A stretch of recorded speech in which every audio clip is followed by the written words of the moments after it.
Good evening. I'll call the meeting of the East Providence City Council to order for August 7th, 2024. Madam Clerk, would you please call the roll of the council? Councilman Fogarty? Councilman Lawson? Council Vice President Rigo? Here. Councilwoman Sousa? Here. Council President Rodericks?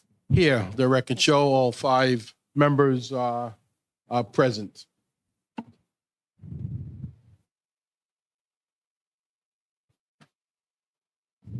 To introduce the Pledge of Allegiance, this is a little out of order. We normally just do it, but we want to welcome the Rumford Little League here and everyone else who is here tonight.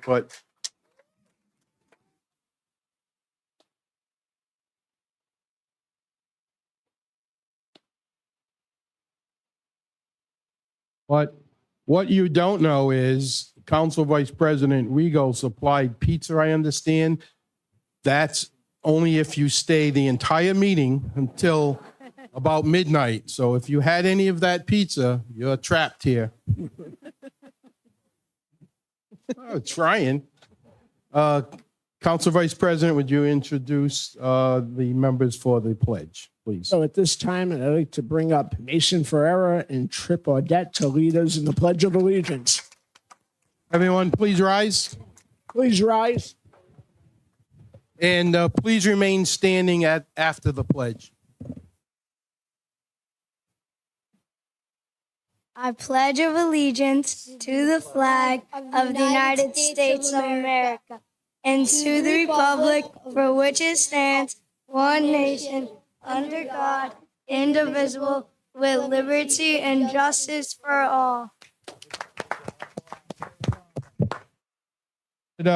Please remain standing for a second in honor of our military and all of our service providers. I believe today, Councilman Lawson's a Purple Heart Recognition Day. So in memory of all those, for you young folks from the league, when a soldier receives a Purple Heart, it means they were wounded in action. And many of our parents, grandparents, great-grandparents, I know I have one at my house from my dad, not from me. My dad in World War II has a Purple Heart. So we owe a debt of gratitude to these women and men. So could we please have a moment of silence in honor of today's Purple Heart Day? Thank you all. Please be seated.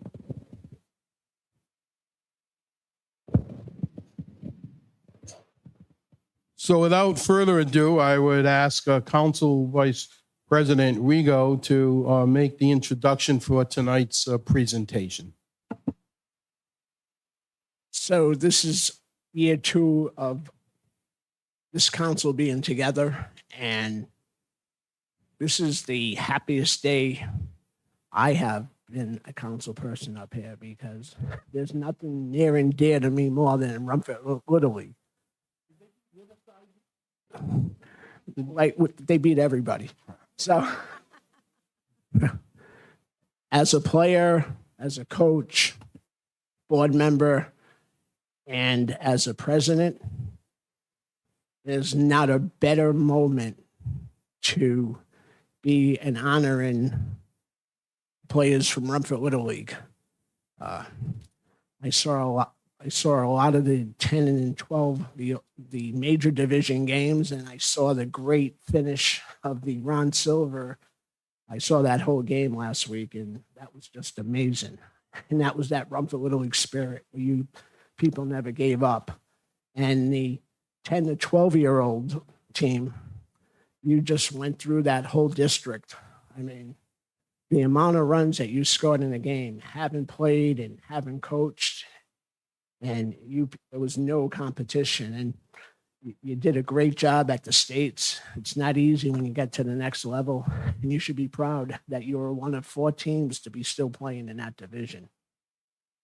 I want to recognize all the coaches, and I want to recognize the president, Mike Fisher, of the league.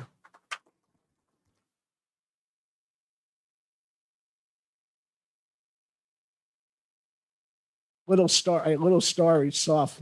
Mike's mom and myself are classmates at St. Margaret's together. And there's a little other bond between Mike and myself and this gentleman named Jerry Sullivan that was actively involved in the zoning board for a long time. We're the only three people to have been coaches, players, and be presidents of Rumford Little League. And hopefully someday it'll be one of you will be the president of Rumford Little League. But we should walk in the steps of what Mike Fisher has done in the last 2 years of the league, has brought it back. And it's great that Bannertown is back in Rumford because of you people. So I'm going to have the city clerk start introducing the names of all of you to come up and get a proclamation from the five of us. And again, congratulations. And this is the best night I've had sitting up here because you guys are here tonight. Right.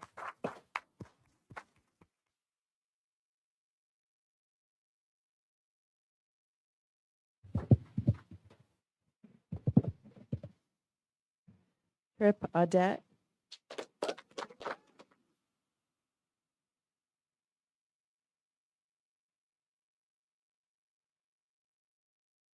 Jason Barros. Right behind you.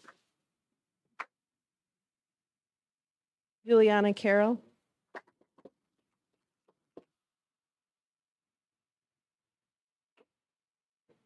Jameson Bazar.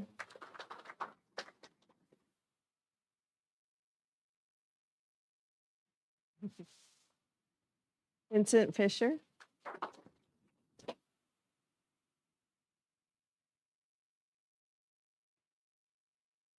Tegan Smith.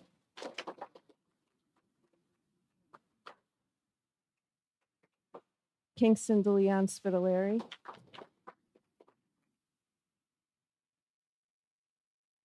Jack McBurney. Gabe Yaffe.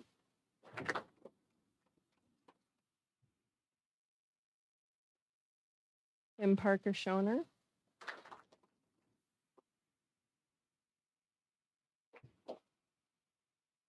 Elijah Cabral. Michael Fisher.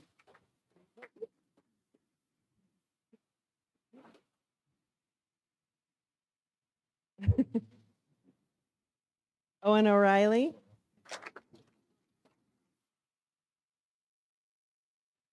Mason Pereira.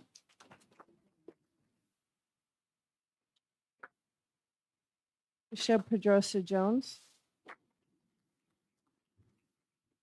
Landon Mello. Andrew Mitchell.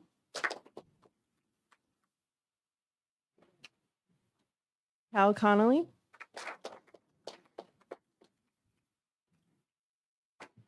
John Jones. Evan Constantino.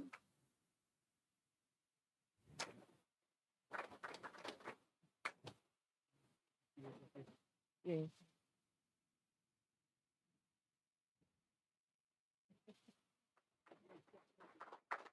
Sam Bazar.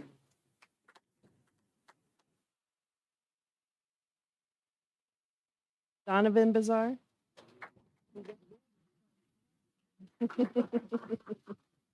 Charlie Constantino.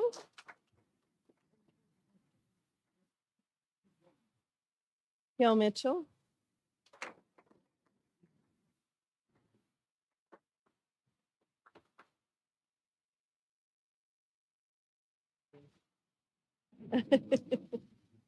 Dave Mello.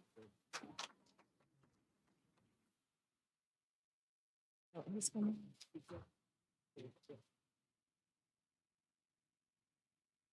Mike Ferreira.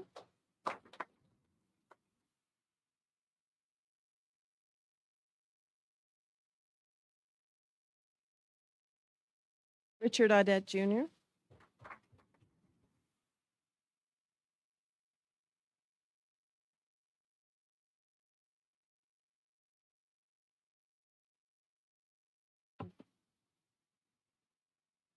Coach John McBurney.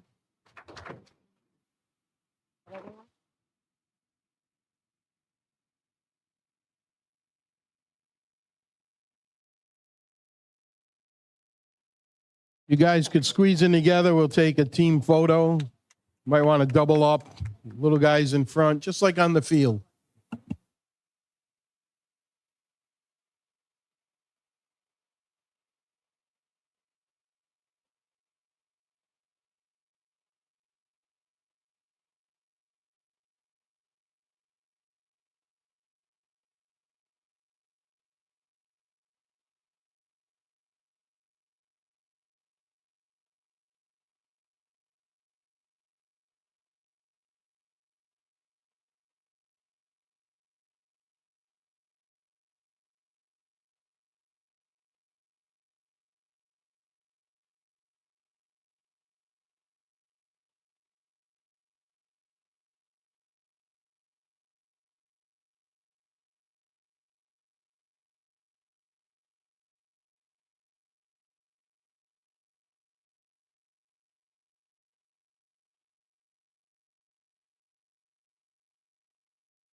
Thank you, everyone. Thank you, Council Vice President. For our executive session, we will just stay right here and conduct it in public. I would ask the city solicitor to please continue. Thank you, Mr. President. These are sewer charge abatements. The amounts listed have been approved. The only change that I would make is to the last one on Lucia Tavares. It's a credit for 506.54. It was for a pool filling. However, under our ordinance, you're limited to $100 for a pool filling. So I would just ask that reduce to $100 and all the ones be approved according to the recommendation of the Public Works Director. I'll make a motion. We reduce Lucia Tavares down to 100 and accept the other recommendations of the planning director. Motion by Councilman Lawson, seconded by Councilman Fogarty. All in favor? Aye. Any opposed? The ayes have that, 5-0. Thank you. Anything else in the session? That's it. So that concludes the executive session. No need to seal any minutes. We will now reconvene to open session. Madam Clerk, if you could continue the agenda, please. Under consent calendar, you have a discussion of the second August meeting. So you currently have one scheduled for August 20th. There was some conversation about moving that to the 27th or possibly not having a second meeting at all in August. Discussion on the, I see no reason for a second meeting. no, we have time that we could call a meeting if we need to. We only had one scheduled. According to charter, we only have to meet once a month in July and August. So we're fulfilling our obligations at this time, so I don't see a reason to have another meeting. There a motion on the tax abatement? We need to, on both, yes. The meeting will be as discussed and the tax abatements as listed. Motion to approve the tax abatement as listed and to hold no further meetings in August unless warranted. Motion by Councilwoman Souza. Is there a second? Seconded by Councilman Fogarty. All in favor? Aye. Any opposed? The ayes have that. 5-0. Thank you. Before we go on the licenses, is Mr. Bradner in the audience? Okay, I'm going to, without objection, as a courtesy, make one move in the agenda tonight. I believe it is item number 9 on page 13. Madam Clerk, if you could read that when you get to that item. Resolution authorizing the mayor to enter into a contract with Peregrine Group for Phase 2 of the project management and advisory services for a new community center. Sponsor, Council President Rodrick. So this is phase 2 of the project. If there are any questions, I did speak with Mr. Bradner earlier with the company. He has been very, very amenable to the project with our new high school, our new middle schools, the elementary school, and the office has been, and they are based in East Providence business. So I did not want him to have to sit here all evening. This is pretty much perfunctory. Any comments? Make a motion, Pat. Motion by Councilman Fogarty to approve as listed. Is there a second? Second. Second by Councilwoman Souza. Madam Clerk, could you call a roll? Councilman Fogarty. Aye. Councilman Lawson. Aye. Council Vice President Rigo. Aye. Councilwoman Souza. Aye. Council President Rodrick. Aye. The resolution passes 5-0. Thank you. Thank you, Mr. Bradner, for being here. Excused. Madam Clerk, if you could continue back with the agenda, please. So you have the option to bundle the licenses. We have 15 licenses on the docket this evening for non-public hearing. Is there a need for anyone to So I just vote want to separately on any- clarify, number 2 you said was August 18th, August 11th, or I forget, 11th. August 11th, okay? the road race? You talking about? The special event. Yeah, with number 2. entertainment license, the soccer event. No, we're good. I'm going to make a motion. And I have another change, if you will, on number 8, special events, the one-day entertainment, the applicant, Albert Curdy. You know that Ms. Curdy has been successfully operating Heritage Days and a number of other programs through the city. What's that? Oh, I have the different doc. Okay, number 6. I printed this from home. I think I'm off a page. So it's number 6. Okay, I have it as 8. And the dates should read as follow for the gathering, the Grounds Coffee House. In September, it'll be 2 dates, 13 and 27. October would be 2 dates, 11 and 25. November, 2 dates, the 8th and the 22nd. And in December, just 1 date on the 6th that didn't get brought through correctly. So those would be the dates for the event. So So- through the chair, Yes, ma'am. Mr. Solicitor, during the motion, should we add those dates then? Okay. No. Right, okay. Correct. And we don't have to vote on each individual day. Okay, Motion to bundle, I'll make a motion to bundle all 15 motion as amended, Motion by Councilman Lawson to bundle all 15 requests as amended, seconded by Councilman Fogarty. All in favor? Aye. Aye. Any opposed? The ayes have that. Thank you. Next item, please. Matt, you're all set. You're all The set.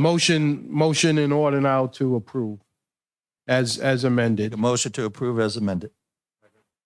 Motion by Councilman Lawson to approve the 15 resolutions as amended, or the license requests, I should say, seconded by Councilman Fogarty. All in favor? Aye. Through the Aye. chair. Yep, Madam Sorry. to interrupt. Councilwoman, sure. I am interested, and I see that we have the applicants here just to hear more about the multicultural soccer event.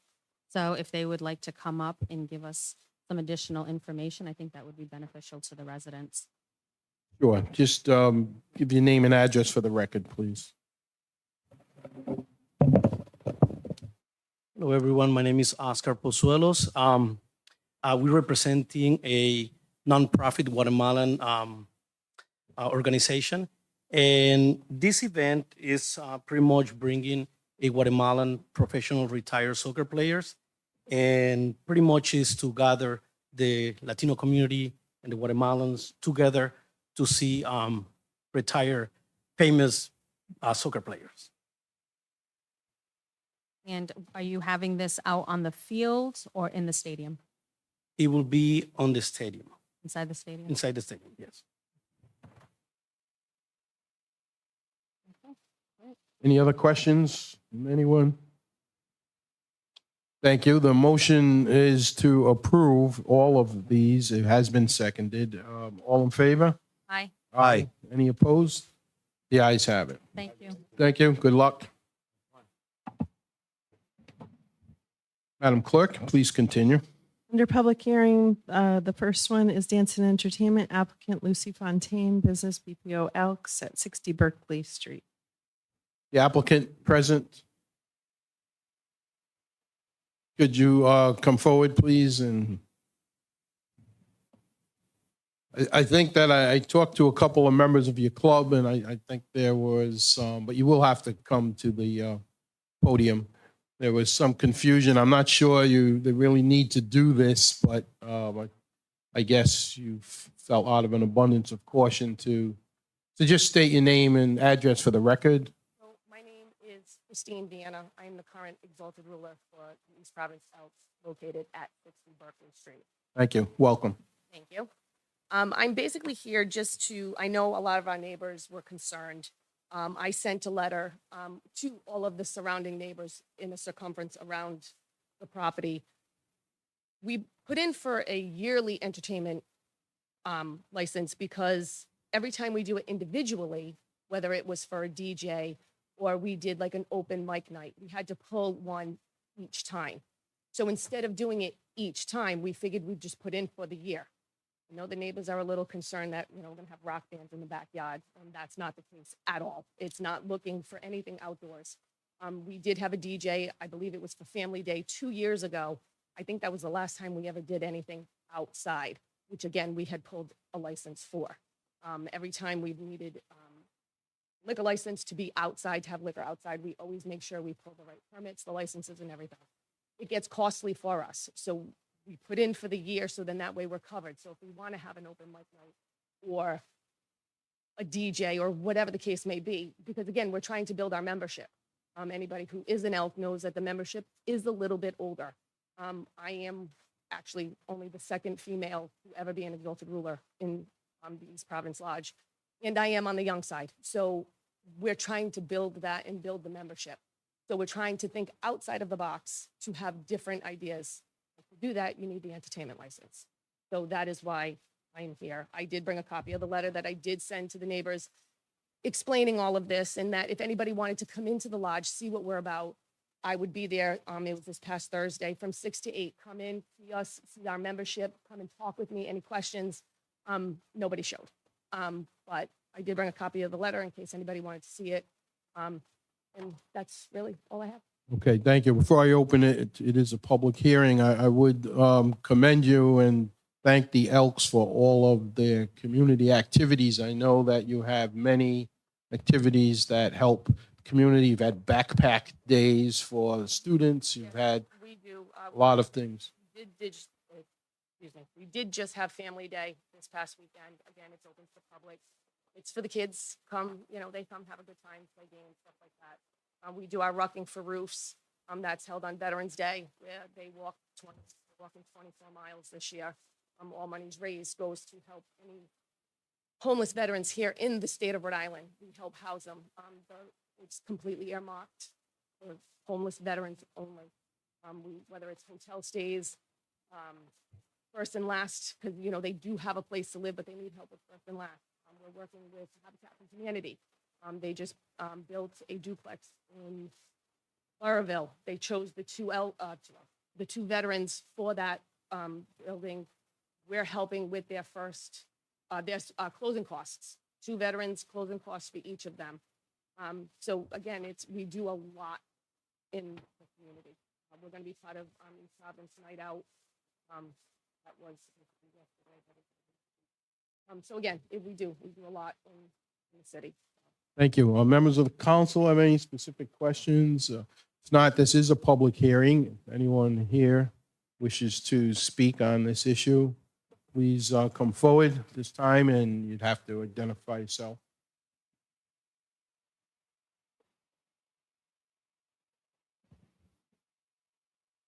Oh, so that's for speaking later, but if you want to speak on this issue now, that's okay. Just give your name and address for the record. And My name is Ann Branco Betancourt, and I live on Lot Street. But my garage is directly across from the Elks, and I never got any information about this. I am a neighbor, my grandparents' generations. I just have questions for the board more so, or the city council, excuse me, sure. than for the Elks. I think the Elks does great work. However, as neighbors, because where the Elks is situated, it's a lot different than most of the other clubs in our community. There's residential all around it, excuse me, as opposed to being on a main road where there's some residential on the side and things like that. So we do have concerns. My biggest concern is when applying for an entertainment license, I realize that there are some that are daily, you know, for events when you're renting a hall, etc. What does that do down the road if they get an entertainment license and they decide to sell? Does that go like a liquor license? Does that travel with you? How does that work? That's a big concern of mine. Correct. No, it does not travel. It would end when the sale. So if something like that happened, okay. Yeah. And I know a lot of the other neighbors, there was a petition signed with 25 neighbors not wanting this because I think most people weren't sure what this entitled. Like, does this mean that there's going to be music every night? Does this mean that there's going to be more traffic on our street? Because when there are functions, there is a lot of traffic on the street. Sometimes, I mean, I'm very close, obviously. Sometimes people park in the Elks parking lot. Sometimes people park in front of our driveways, etc. We're just concerned about traffic, about people being outside. Excuse me. Can you just move forward to the mic? I'm so sorry. That's okay. The AV letting us know. I'm so sorry. There are now, without big things going on, people outside at 11 o'clock at night smoking and laughing and stuff, which we understand, but there comes a point like after 10, maybe people shouldn't be doing that, or after 11 on the weekends. I don't know what the actual laws are, but all of the neighbors that are here are concerned, and there are even more that couldn't make it to the meeting. We just want more information, and we don't want to take away from what they're doing or for them not to make money. But there also has to be a point where in business you have to come outside the box. Like I saw that it was advertised that they're doing a bike run again, which is great. They're also doing something with football, which is great. And I think like Dollar Wings would be a good idea, or things like that are great ideas to get people in to come in. They go to other places for stuff like that, but maybe not so heavy on stuff that's going to be late at night where we're concerned as neighbors. That Well, I think is most of our issues, Sure. and I think there might be someone else that has others.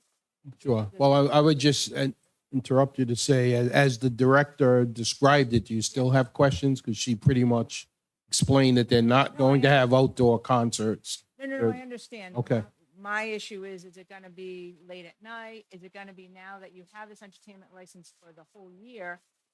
Is it going to be like now, okay, so we're getting busy now. Are you going to be every Saturday and Sunday and something going on with not that sometimes there isn't music anyway when you rent a hall. I know I have rented the Elks for functions and have done so and appreciate that. Now, you mentioned that there's a petition with 25 people.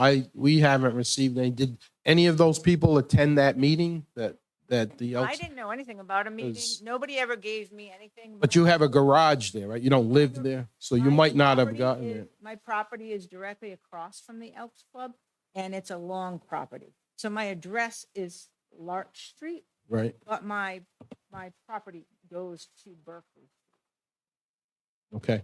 I am a neighbor, and So the thing with these licenses, we have the ability to pull it if things get out of control. So if that kind of alleviates your worries that, Excuse me, you have to What's speak that? because the meetings are recorded, so it's a legal thing. Thanks. You can speak in a second. Sure. right, so it's, in entertainment, it could be trivia night. It doesn't always have to be loud music. It could be, I totally understand that. so, I mean, the Elks, as she mentioned, they're an older crowd, so I'm not anticipating late night stuff. The And, whole point is to bring more people in, and I totally get that. You want to make money, you want to keep Mhm. the club going. My grandfather was an elk. My family was You involved. just don't want it to overrun You that don't want neighborhood it with because parking it and is noise. Residential, and now they're wanting to build 3 more houses on Moran Ave, which is right at the end of Berkeley, which is Yeah. 2 houses away from the Elks. They wanted to build 3 more houses, and if there's more children there, I get it you. is a concern because it's Okay. it's all around residential, not that it's on a main road and then the rest behind it is residential. Okay. So Would you guys be comfortable? Like I said, we have the ability if things get out of control to pull it. So,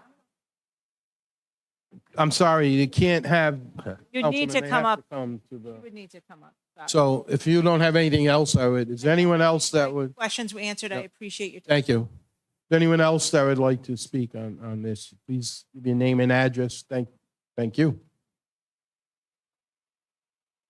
And the reason I ask people to come forward is it's the law. We are recording the session, so we can't hear you from the audience, and we need to have a record of what everyone is saying.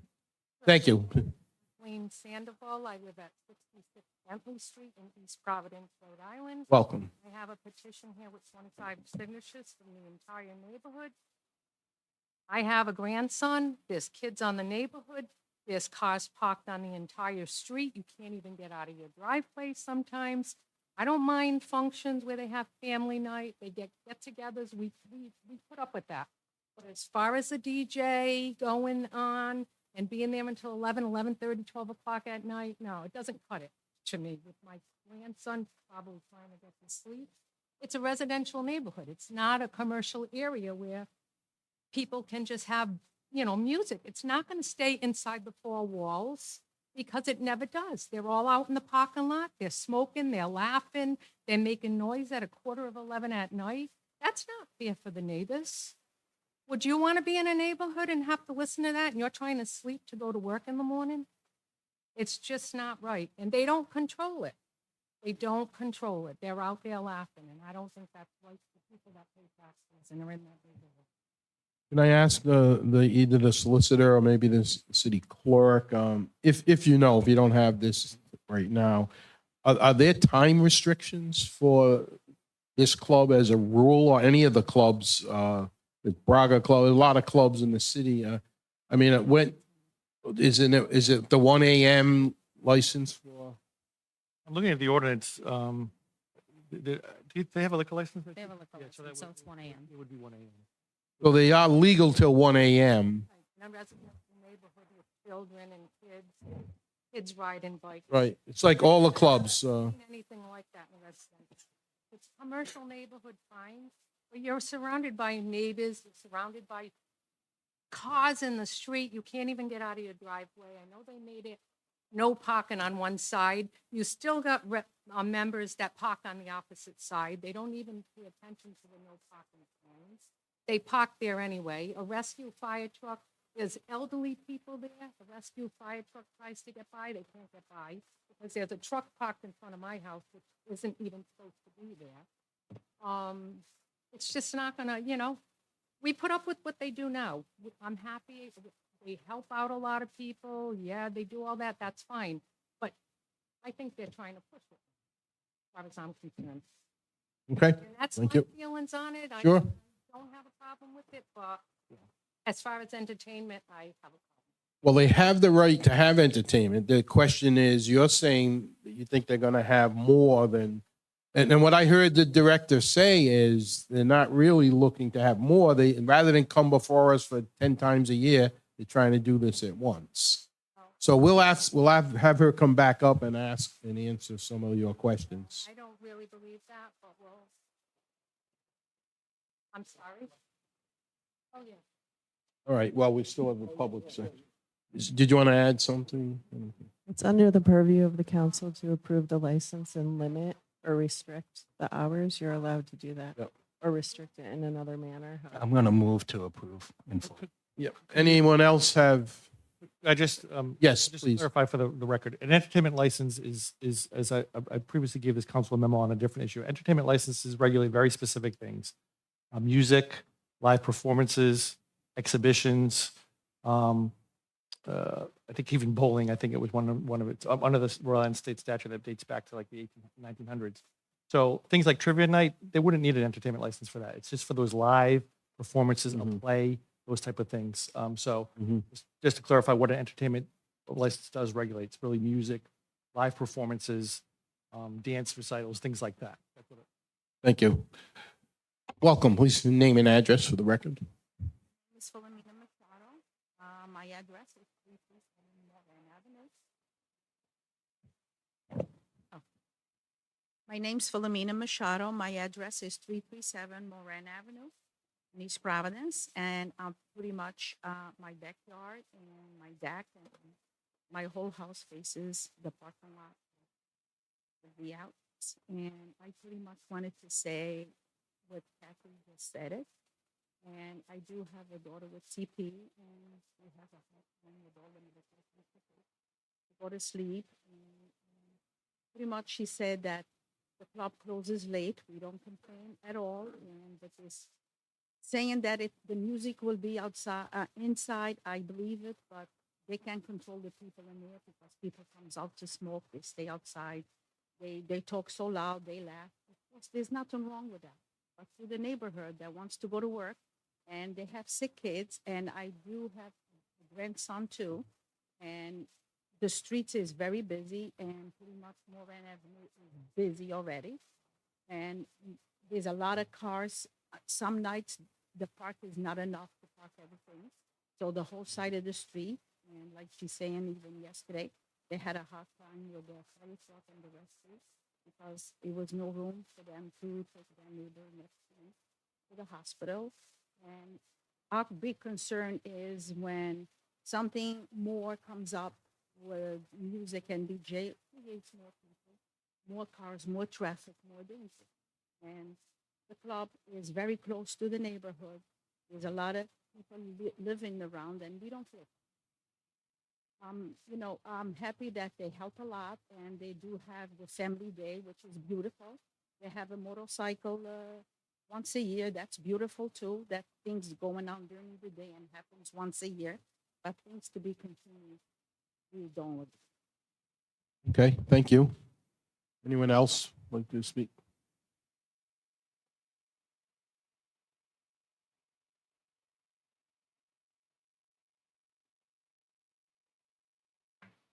Paula Perry, 319 Moran Avenue. Welcome. I lived in my house for 47 years, of course. And over the years, the members years ago would come over and tell us what was going on. Do we have any problems? Is there anything going on? We even had one night where somebody came out of the club drunk, came on the side of my yard and was going to stab somebody and broke my foot. I don't want this happening. In today's world, this is a crazy world. And people do all kinds of crazy things. You see clubs, which is not that club, but clubs where people have guns and knives. And we're just worried if things get out of hand and the members that are in the club don't try to control it, things are going to happen terribly in our neighborhood. And that's what I have to say. Thank you. I hear you. Anyone else?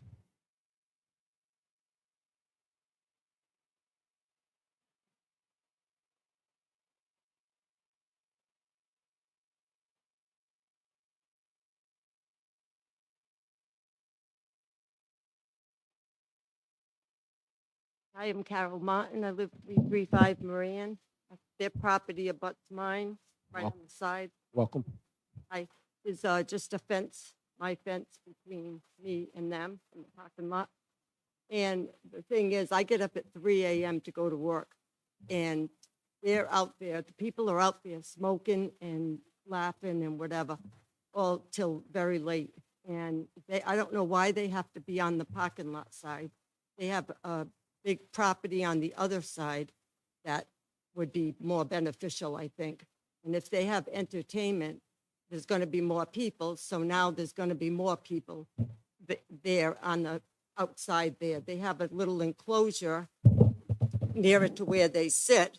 There's lawn chairs there. They're facing my house. It's like, I don't even have any privacy, for God's sake. And I wouldn't even sit on my deck because they're all out there, and it's just horrendous. It's every day, and it starts in the afternoon. And I just, with more people, there's going to be more people there in that parking lot, and smoking and whatever. And I don't understand why they can't go to the other side or in that enclosure or something. I don't know, but I've been there 26 years myself, and it's, I'm not looking forward to any more people there smoking and carrying on, because my bedroom is on that side. And like I say, I'm up at 3, so, and they're there past whatever, I don't know, it's late. But they're just sitting lawn chairs all facing my house, like, Jesus. At 3 in the morning? No, okay. at night, when Okay, yeah, I hear you. you know, from afternoon until late evening. I go to bed early because I get up early, but I can still hear them right there, you know, laughing, talking on their phones, whatever. And there's sometimes a bunch of them out there. So if they could take their lawn chairs and go on the other side, I think that would be great. Thanks. Thank you. Yes, sir.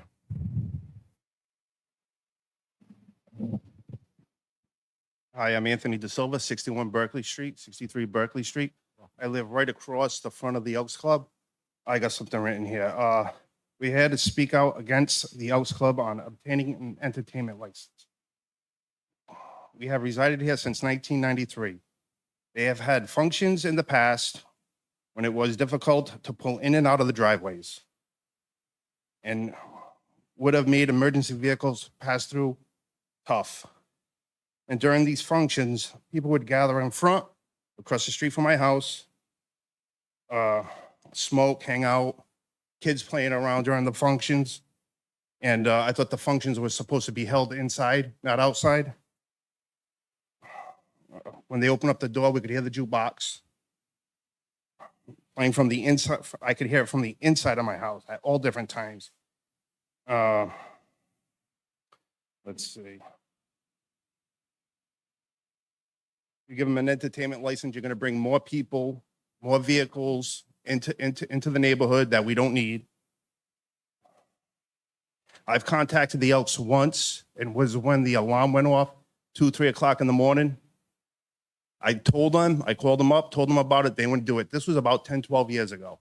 They didn't take care of it. I had to call somebody.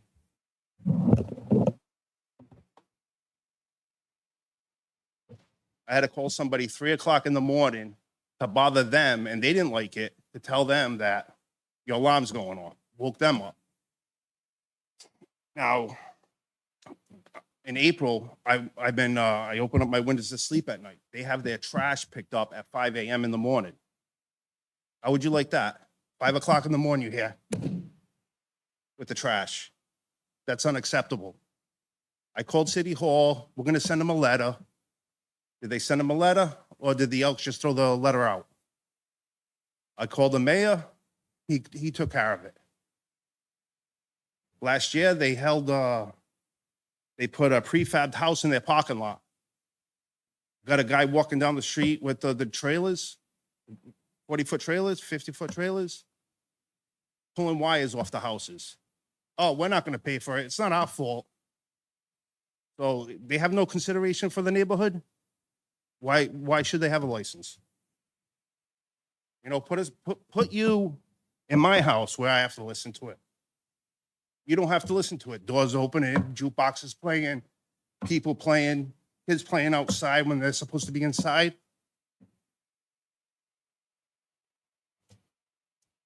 Thank you. Anyone else like to speak?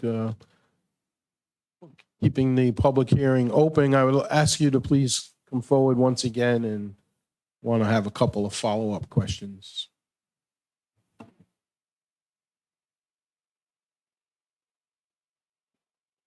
So I just want to repeat a couple of the things we've heard. Roughly how many events a year do you have now? Roughly. Well, it would depend on how often the hall is rented. To comment about the trash, yes, we got a letter. Yes, I heard from the mayor. We contacted the company. That's not us that does it. It's the dumpster company. We contacted them. We're like, listen, you can't come at 5 a.m. And they brought it to like, I'm gonna assume 7, because it's gonna be after 7. And then all of a sudden it started happening again. Again, we called it's not us directly, it's the company that comes to pick up the dumpster. So yes, I get it. I wouldn't want I live in North Providence, my trash is picked up at 6 a.m. I'm an early riser, I get up at 4 a.m., so for me, it's not a big deal. But yes, I understand that. Somebody who gets up at 3 a.m. and goes to bed at 8, yes, I understand that. So again, I called the company and we took care of that.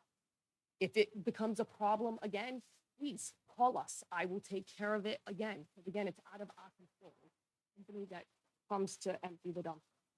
Totally understand it. As far as having different events, it's not going to be any different than what it is now. We just pull the entertainment license individually. That's not that like, so, okay, we don't get this yearly thing. We still have to pull one if, say someone rents the hall and they want to have a party and they want a DJ, we have to pull an entertainment license for that. So it either gets pulled individually at $25 a shot or the yearly for the $150 or whatever. See. And I understand the traffic. Yes, we don't have a lot of parking. And when there is a function in the hall, it takes up a lot of parking. And they park on the streets. And no, not everybody. Everybody knows. People. How about the question of, now you have 2 parking lots, right, on either side. I heard someone mention that it wouldn't be as bad if some of the people who just sit in chairs, which is fine. I've done that at clubs. You sit outside and you talk. And can you make it so that they use the parking lot that isn't? So if we move it to the other side, it affects the neighbor that's on that side. Well, that was my question. Are there the same amount of houses on either side? So I get it. it won't matter. Okay. It's a commercial business in the middle of a residential area. It's been there since 1967, I believe was the year it's been there.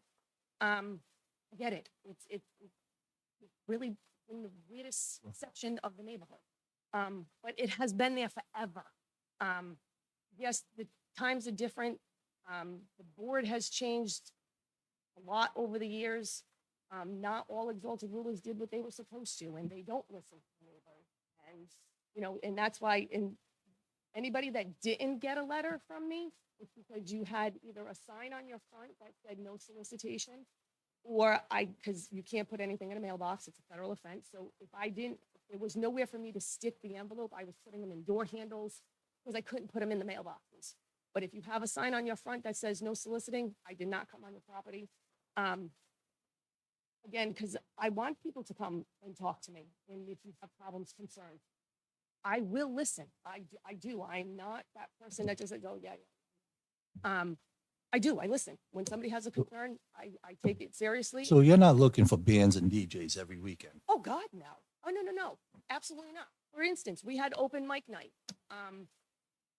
There was one trio, I'll call it a trio band.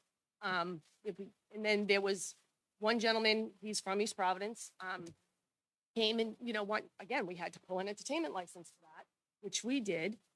So again, it's stuff like that.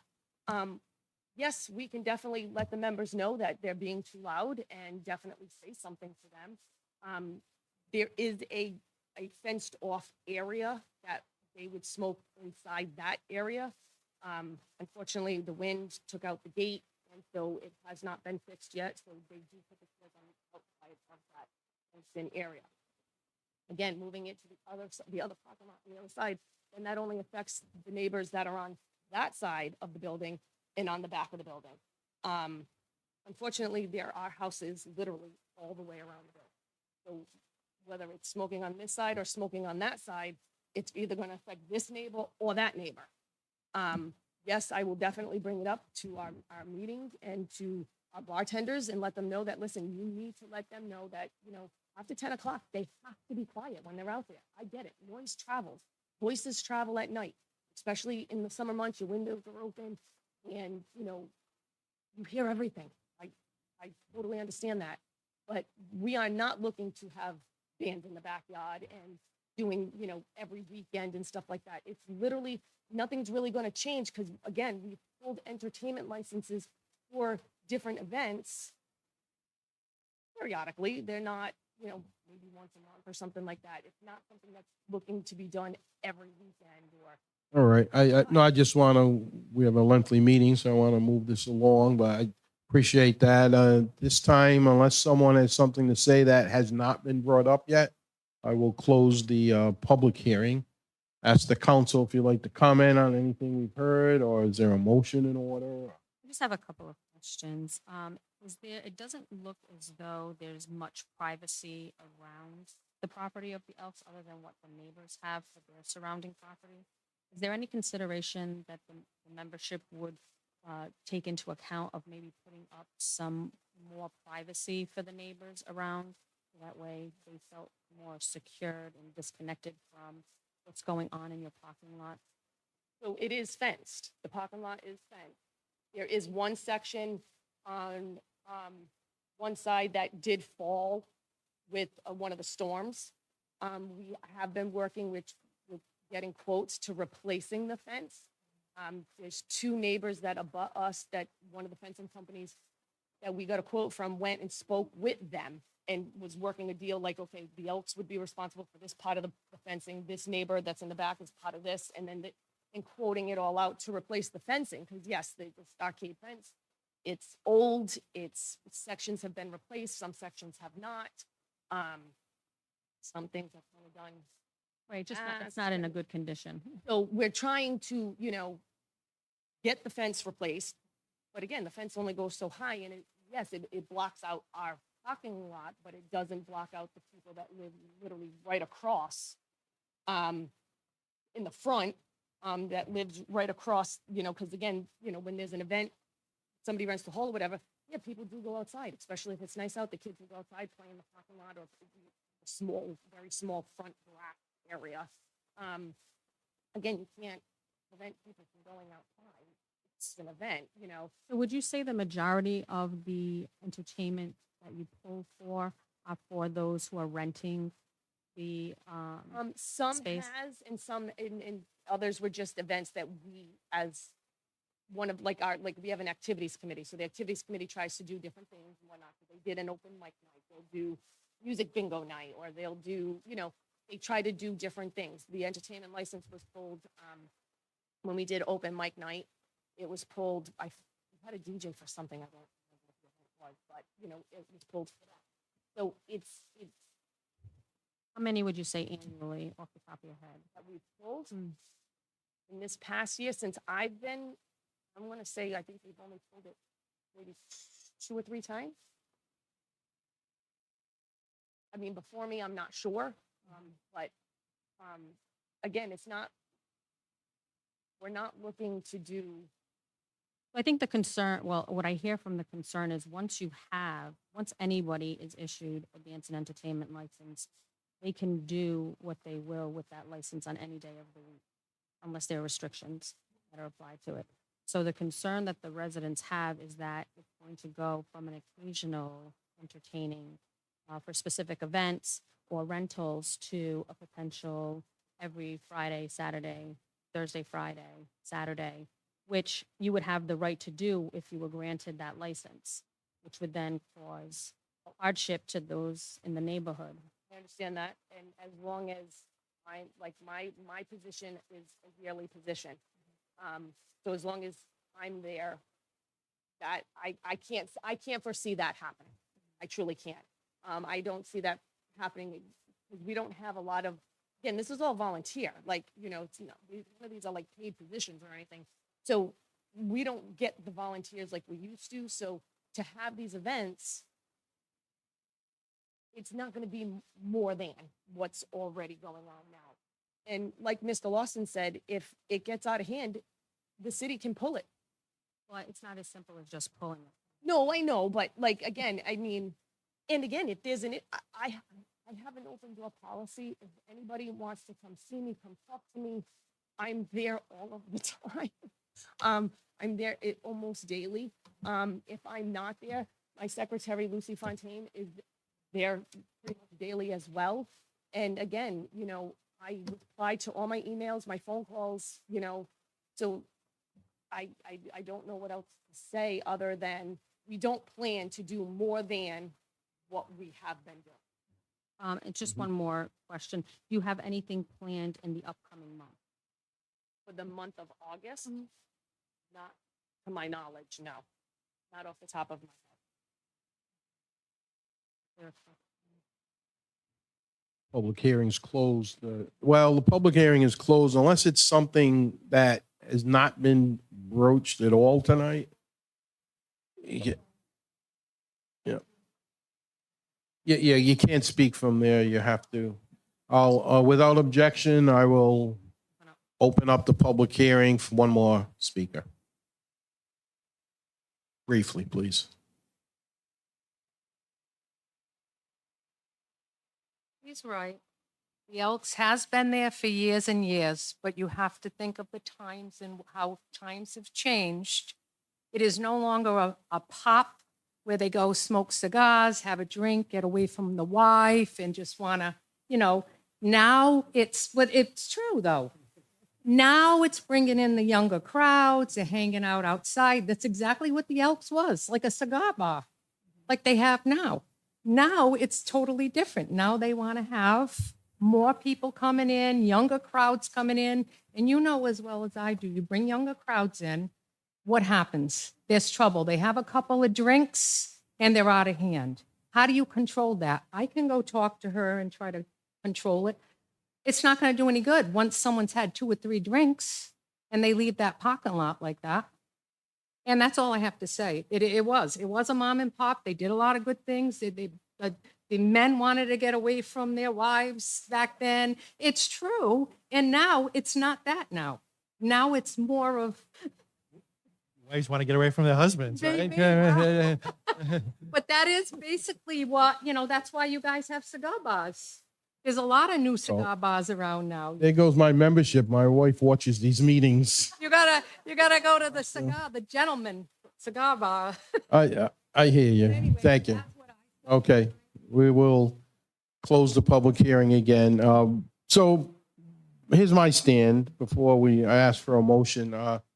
I haven't heard anything specifically that would cause me to vote against this. I think as I started to say in the very beginning, I think there was some confusion with, they didn't even have to ask for this. They could have come in here every month, twice a month, and got, as they have been doing since the 60s, and got their individual licenses. I've been to events there. Most of them have been so supportive of the community. It's not the only club in a neighborhood. I mean, Bright Ridge Club, which is much bigger, but it's also right next to a lot of houses. And they have a lot of activities there. Trinity, there are other clubs. So there's a precedent here as well to think about. I do think it might be a process, but we can revisit these at any time. We can deal with our police department if there are major problems. It sounds like the director, I'm sorry I didn't write your name down, the director who has been speaking, is amenable to working on specific problems. They've reached out. So I'm willing to let the Elks continue to do what they've done for decades in the community. And as long as, I think you got a message tonight to tighten it up a little bit, to talk to the people that are in there, to tell them to try to be a little bit quiet and keep it somewhat indoors, and we'll see what happens. And I have had no complaints until tonight about this. I've had other people that support the programs there. So that's my take. Having been, excuse me, through the chair. Council. I was an Elks member at 1014 in Attleboro. Very nice place. Your building is in a horrible place. The building in Attleboro is all land, nobody around. I feel bad for the residents. You have 25 signatures to work with, neighbors to work with, Matt and the gang. Being an Elks member, I feel bad for you, but I would also recommend that why don't you join and offer ideas and keep the noise down and something to do. And they have a lot of good entertainment for folks of our age. That's my position. And I'm sure these folks, because she's right, she's new every year, and they do have an election every year. So hopefully they grow. Hopefully, like Ms. Souza said, that you have a enclosure, and hopefully the noise is conducive to what your needs are in the neighborhood. That's my take. So, and I'd be happy to work with anybody to help that. I just wanted to piggyback off something the council president mentioned, setting precedents. So I don't know, you can find out through the clerk's office. I don't recall any of the other clubs that the council president mentioned or the Knights of Columbusing holding a year-round entertainment and dance license. All of those establishments come before the council and ask during events.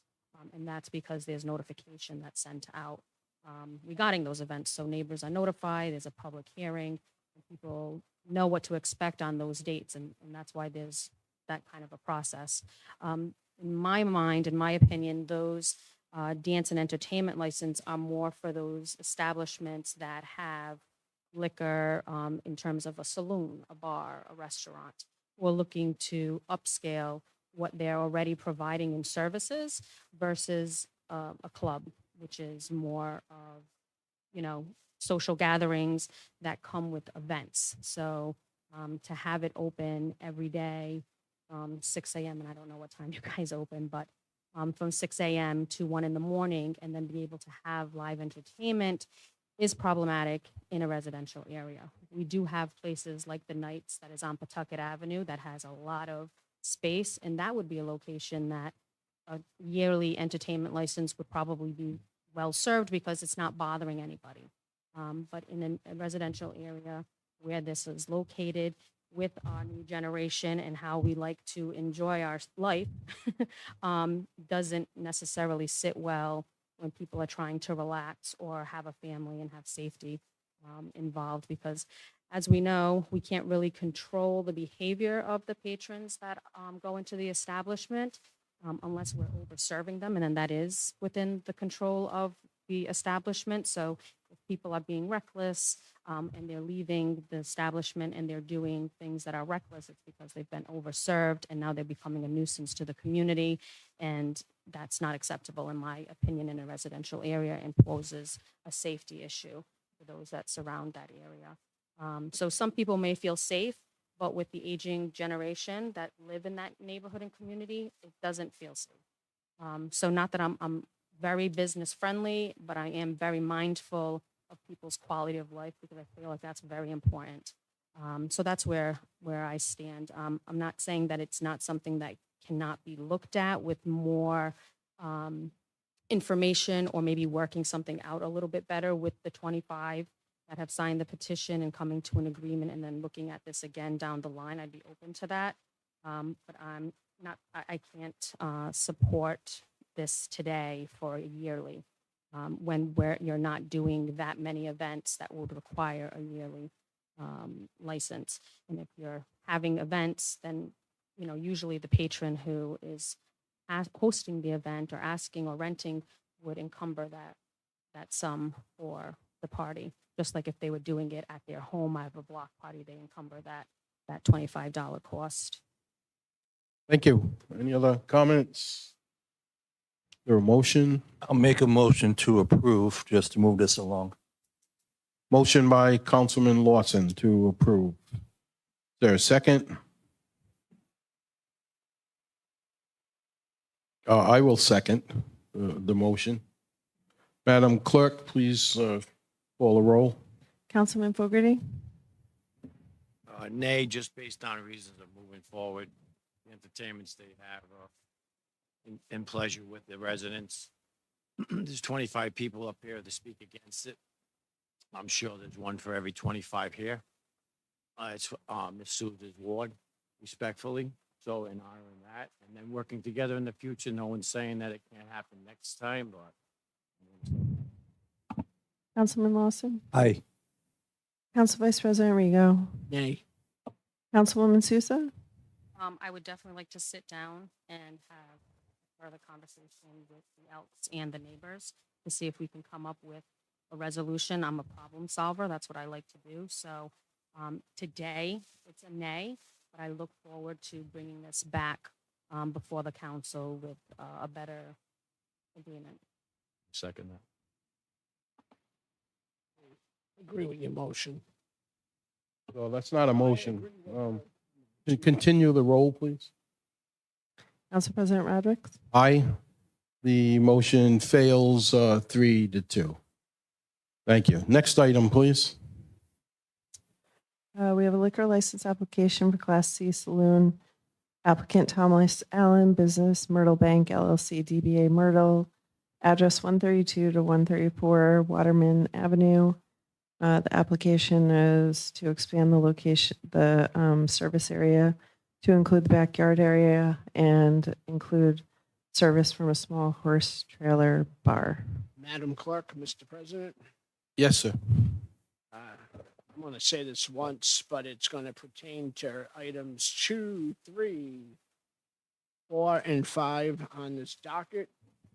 In compliance with Rhode Island General Laws 36-14-61, I hereby recuse from participating in discussions of or taking official action related to the said matter. This does not prohibit participation as a member of the public in an open meeting pursuant to Commission Regulations 7003. Thank you.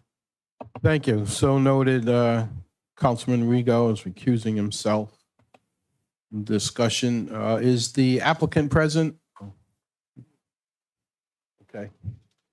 Just come forward, but hold off.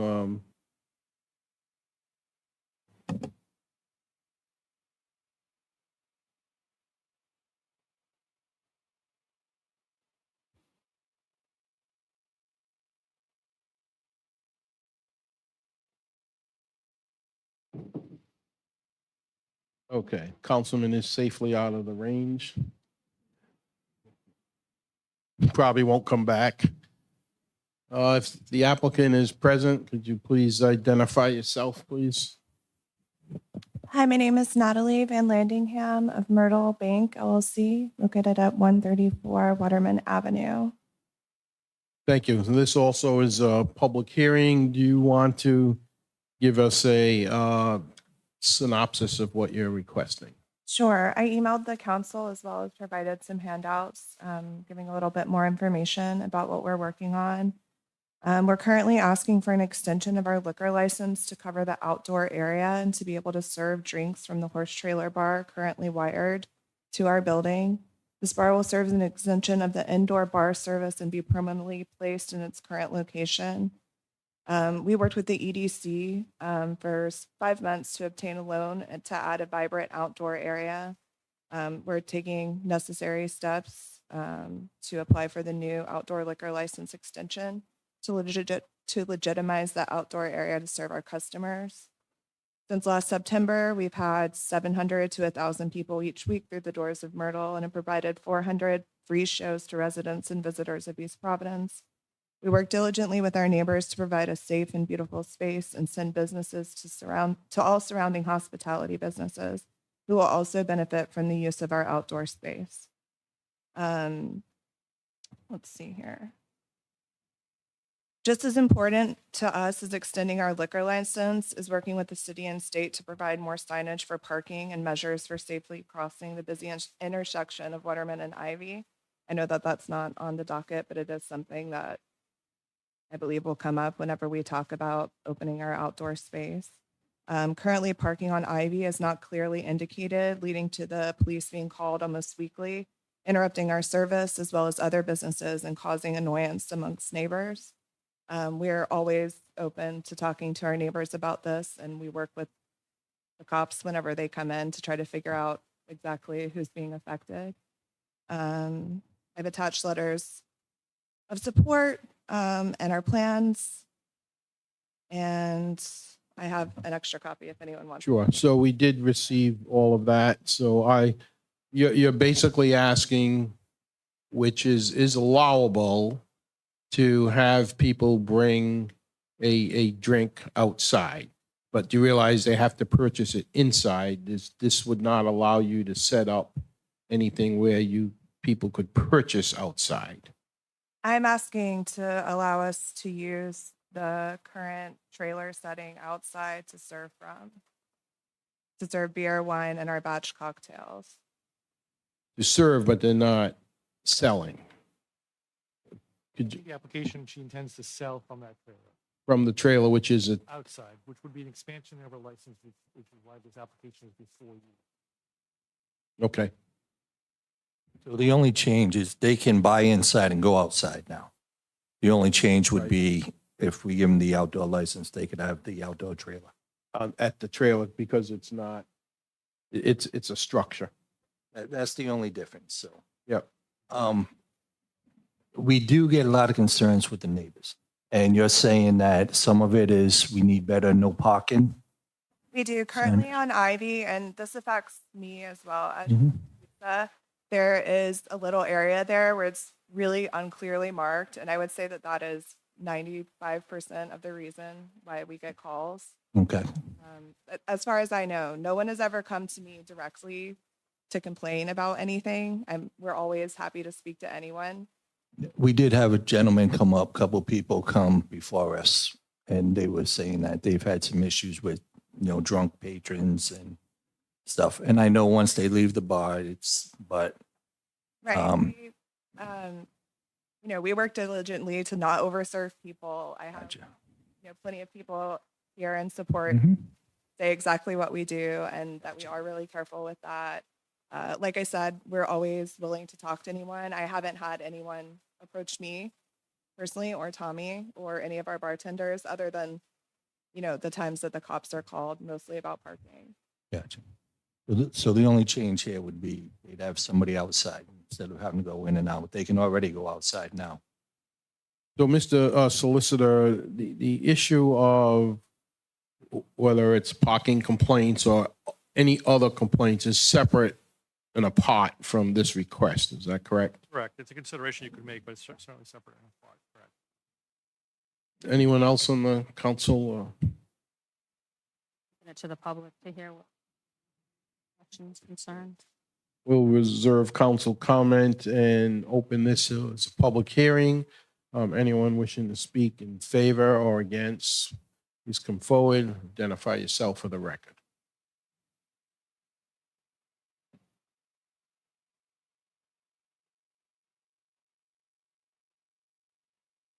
Mark Vieira, 160 Ivy Street. Yes, sir. Welcome. Thank you. We spoke about this before. Actually, I had plenty of issues with them as far as parking. And as Can you far speak as, into the mic a little bit, sir? I had plenty of problems with them as far as parking. The outside bar, I spoke to Mr. Myrtle. They told us there wasn't supposed to be any outside bar unless they get a special permit. This was taken, I can pass it on to you. July 3rd, it was serving from the bar outside. It's not from the inside, bringing it outside. Saturday night, my niece comes up to me, Uncle, I think they're fighting outside. Pitch black outside. I go outside.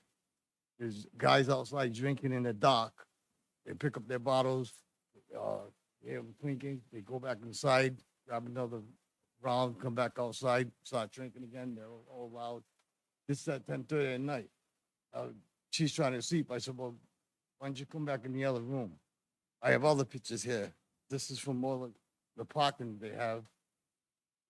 Trying to squeeze into our cars, and you can't get the license plate, then you can't do anything about getting your car damaged. This parking right there, you can see plenty of times. One ticket was given out, parking between the no parking sign and the stop sign on the sidewalk. Now, I think that's unfair to all of us. It's disrespecting us, disrespecting this council. It doesn't make any sense. The police go inside, oh, can you move your car? Yeah, I'll move your car. They leave. 40 minutes later, they're in there having a couple more shots. Then they come out, they decide to move their car. Now, my other neighbor, I don't want to give a name, he said, because I don't want them to retaliate because they put it on the computer and stuff. They were spoken, oh, well, yeah, that meeting, it's only a formality because they already got their license because they got the inside scoop. There's a city council, not council person, but someone from the city that handles the license is going to give them their license. So it's only a formality. So I'm not even going to the meeting. That's not right. No, and that's not true. We're the ones who do the license. Nobody in City that's Hall what can I'm just saying. hand out a license. So that's what I'm saying. This is what we're getting. Right. So it's not right. And that we're looking at, it's looking at us like, man, this is our city council. They're supposed to be protecting us. Something for our community would be a grocery store. My next door neighbor is Pat, she's 76. The other was Maria, 82. I lived there all my life. The only time I left the house was when I served overseas for this country. And I came back to take care of my father. My godmother's house is right next door. The pictures you see right there, they had the nerve to do it the next day, right in the daytime. They're gonna come out, oh, grabbing the beers, and just drinking right outside, clink, clink, clink. Noise all night long. You can't sleep. Then they got rock and roll bands. Sometimes it's loud. They open that back door, forget it. Once they open the back door, you got to shut your windows. You got to shut your bedroom door. You got to put your TV up because you can't hear nothing. I mean, my house, the bar's here. My house is here. My godmother's house is here. So I can't hear anything. My car's been hit so many times, forget about it. But I got pictures right there just to show you what, and the cops were there.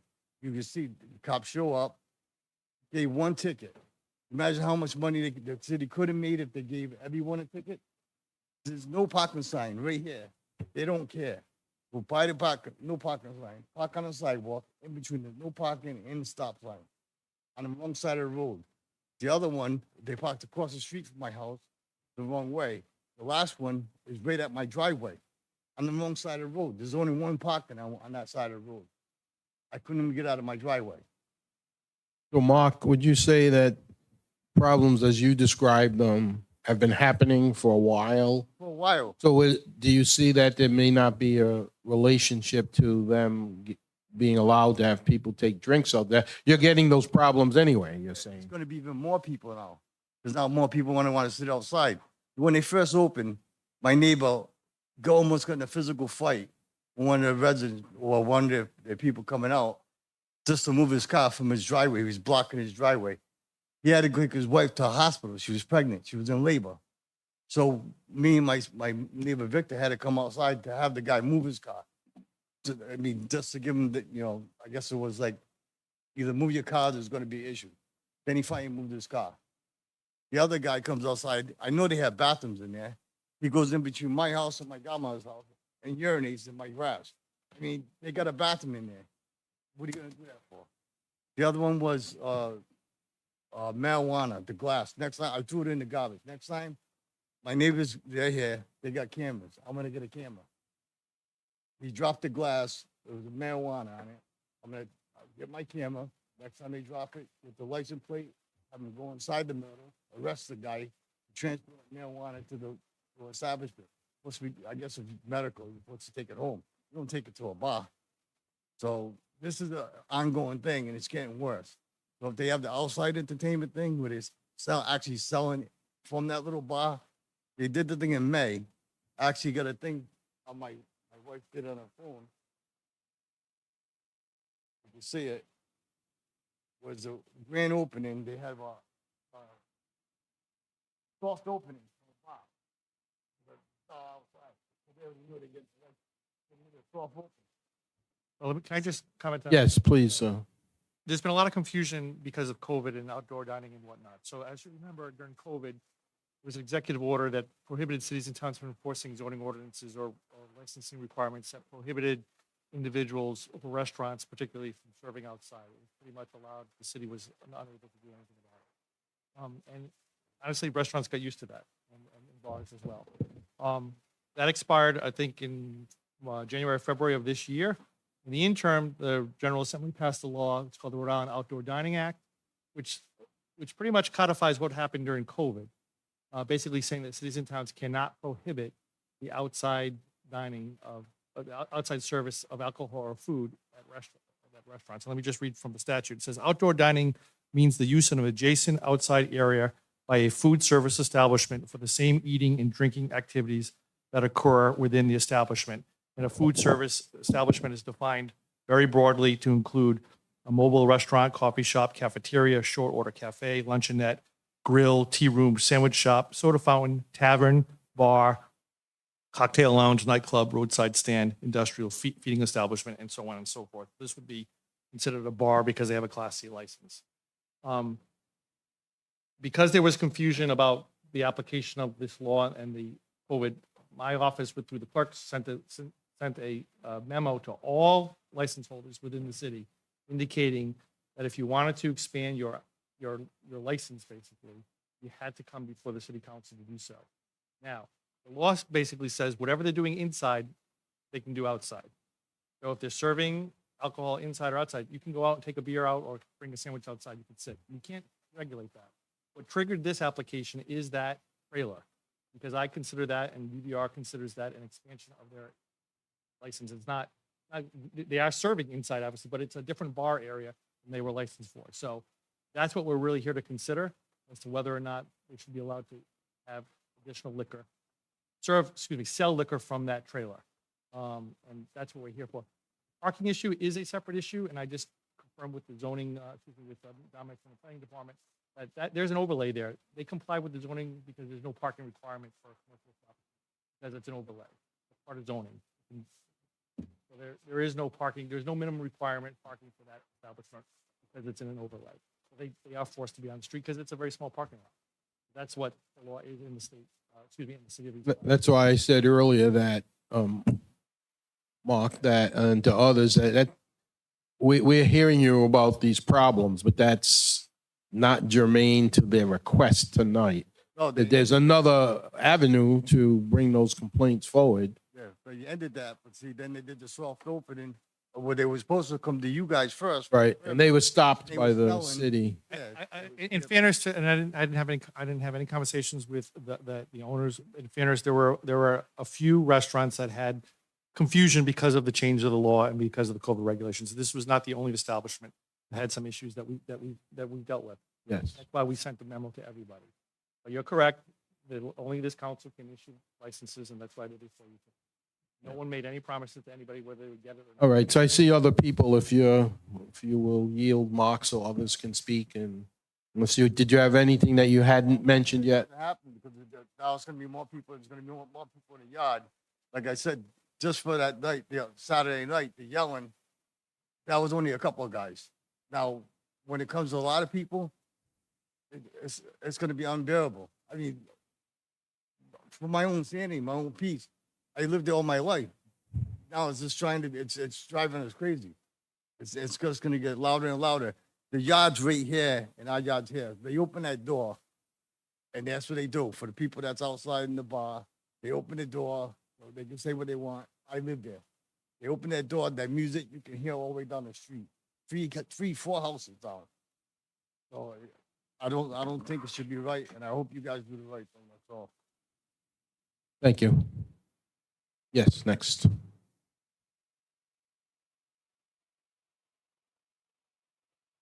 My name is Bill Keogh, 21 Holbrook Avenue in Rumford. Welcome. And I am here on behalf of hoping that you consider to let the Myrtle expand to their cart and to the yard. I will be brief, as I know you like. And I will also say that I Uber there, so they don't have to take up the parking. And I think everybody should Uber. I've been in the arts and entertainment industry for 30 plus years. I was deep in it for 20 years. I'm a big proponent of the East Providence Arts District and everything that's expanding. The Myrtle has been here for about a year now, and it's an absolute gem. They think outside the box. They bring a lot to the street. And one thing that I think is really important, when they built that facility, they didn't gentrify it. They stuck to the original building. They respected what it used to be and what it can be. And I think as we grow as an arts district over there, they're going to be a very integral part of that plan. And I would really hope that we can help them grow. Thank you. Thank you, sir. All right, next. Hello, my name is Glenna Van Nostrand. I am a bartender and I work at the Myrtle Bar, and I've been working in the service industry at bars and venues for 20 years. And these are some of the most mindful and considerate people I have ever worked for. We don't bring out trash after 10 p.m. Like we don't throw it in a dumpster. We have a manager, 1 to 2 bartenders on, and a sound person who are constantly helicoptering outside after 10 p.m. to make sure people have, aren't raising their voices. There's a lot of people working there to really kind of make sure that everybody's, not too loud in the back. And I think that they're also really open. If anybody comes and wants to talk to them, they just are really wonderful people, and I really hope you consider these. Thank you. Hi, I'm Brian West. I live at 277 North Brow Street. Welcome. I'm a teacher who moved a couple of years ago, about 3 years ago, and that whole neighborhood has changed a lot. You have Jeff's Pizza now, which is amazing. You have the Myrtle, which is a home for the arts, and sometimes they have vendors for clothing, painting, sculpture, music. They have international acts. I think they do a really good job trying to keep it safe, respectful to the neighbors, and I'm just here to support them. I think it's a great privilege and a true highlight for East Providence. They were written up in Boston Globe. So you're getting travelers from, all around New England, and they try and work on that to try and keep it safe for all the residents and to have a positive atmosphere. Thank you.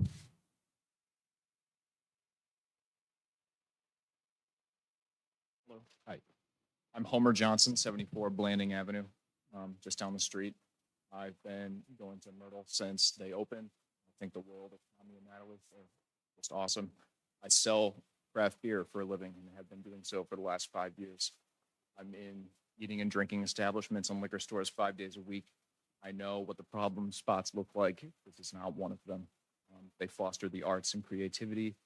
It's carefully crafted cocktails. People are not there to get drunk. They're there to sip a beverage and enjoy live music. I've never seen anybody inebriated or overly drunk or had to be kicked out of Myrtle. I think it would behoove our community to extend them the opportunity to serve from the trailer outside. Thank you.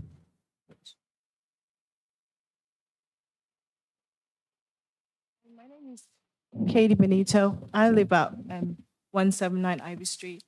And I hear all the beautiful things that's been said about Myrtle. I don't have a problem with Myrtle, apart from the fact that I live on that street. And Thursday through Sunday, it's a nightmare to get down my street or get out of my driveway at times. I have 2 kids, 4 and a 10-year-old. And sometimes in the middle of the night, midnight, 1 a.m., doors are slamming outside, car doors slamming, and waking my children up. So it's beautiful to have the business. And I get all of, the glory report, but I live there. My children live there. And we have to suffer through that. And that is why I don't think you should give them an extension of this license. Thank you. Thank you. Anyone else wishing to speak in favor or against public hearing? One more time, I'll ask. Hearing none, we'll close the public hearing. Open it back up to council discussion. Councilwoman? Yes, thank you. So I've worked with Natalie for prior to even starting her business when it was the inception. And we think it's a great establishment. We love to promote the arts. She and Tom have done an amazing job. I've been there a handful of times and enjoyed the service that they provide. I also, on the other hand, do get all of the calls and emails and texts directly from residents, and then am transferred from the city clerk's office, additional people who come into City Hall who complain about ongoing issues. And I've talked to about that, and I've told her. And that establishment was an uphill battle to even get there, right? So neighbors didn't want, just to be honest, neighbors didn't want that bar being in that area because it was a residential area. But we worked through it. There was some mediation that was done with the neighbors. I talked to them and kind of softened the idea of it to accept it, and so it's there. And a lot of people do appreciate it and do attend it, but we do have to consider what the expansion may look. And I know the vision that the Myrtle has is grand, and I'm all for that vision. I just don't believe that that location is big enough for the amazing vision that you have for it. And we've talked about the different things that you'd like to see there, which I think are amazing, just because it's so close to multifamily units, that it just isn't, again, the right spot for it. The area that the trailer, which is on wheels, we went through this a few weeks ago with selling liquor in a mobile, and I know you're saying that this isn't going to be moving around, but it is technically a trailer that can be moved, is against state regulation, so that would have to be fixed if it were approved. And then the area is small, so I think one of the concerns or points that residents bring up is if the area that you're working with outside isn't that large, why have a bar outside when it can be served to them outside, or they can just walk inside, grab their drink, and enjoy a patio outside, which does make a lot of sense. So I don't know what other than aesthetically looking, what the purpose of having the outdoor bar up against an abutting residential household, which that woman did come to the meeting when we first talked about this location. I'm strongly adamant against it because there's really no buffer between her and the property line. So, I mean, I'd like to always support, and I will continue to always support the Myrtle and attend and promote it because I think you guys do an amazing job. I know you do an amazing job, but selling liquor outside at that location just isn't the right location, in my opinion. And it's not the opinion of those who have been living there their whole lives. Yeah, please, because I want to ask you a follow-up also, but go ahead if you'd like to respond to the councilwoman. Sure. Whenever we started thinking about having the outdoor area, one reason was some people don't want to go in when it's really busy. They want to sit outside and have a beer, not have to go in. Maybe they don't like the loud music. It's also COVID is rampant again, right? It's nice to be able to just go grab a drink, sit outside. As you'll see in the plans, it's a very modest plan that we're asking for. We're asking for maybe adding 15 more seats out there, right? And this is not something that we're going to be using every single day, but sometimes we do have special events where people want to go out. They are excited about having a little outdoor space to grab a drink and grab a, have something that's like cool in the neighborhood that's a little different. Oh yeah, I think the outdoor patio space is amazing, and I would definitely support that. It's the selling of liquor outside that I do not support. Sure. It also does, it will create at least four new jobs if we do open that area, right? 2 more bartenders and 2 more. Yes, more Councilman people. Fogarty. Is there envision for having this enclosed back there? It currently is enclosed. This area? The 3 back corners. So the lady that you mentioned before, who actually did come to our last hearing, she's actually quite happy that we put a fence up. So I think that if she were What here about, tonight, she I would. mean, like dome enclosed or tent enclosed or venue enclosed. So providing some extra support for the neighbors, once again, for the neighbors. Hearing the neighbors are not satisfied. Looking at the houses, I don't think I'd be satisfied. COVID's over, inside dining is pleasurable. Plenty of noise to be made with nobody hearing it. I think the volume of residents coming and I'm hearing with these venues is that they're not satisfied with the outside activity in their yards, around their kids, can't get out of their streets. I would be livid. But as I So, understand what just we're asking, one more point, and I'm a business friendly, all these people that wrote in your favor, it's not the neighborhood, it's like the Elks Club. 10, 14 elbows, huge lands, plenty of entertainment, you're not bothering any neighbors. They can open their windows without hearing the music. There's ways to handle people and property. When you buy a business, you're envisioning, well, if you don't have the space for the envision, then you have to move to the space with the vision. I'm not saying it's a negative, but, and we never sold outside liquor like Councilwoman Souza said, the venue. I know you do drink from there, so if you're serving inside, now you're gonna sell from outside, you're attracting more people, neighbors have said it. Listen, this is a tough position for a council person because we are friendly for the business. And we are more protective for the residents and the children and the community. That's why we're here. It's a very tough decision. But I go back to what I said prior to COVID. The establishment will make money. You will grow inside and you will buy outside.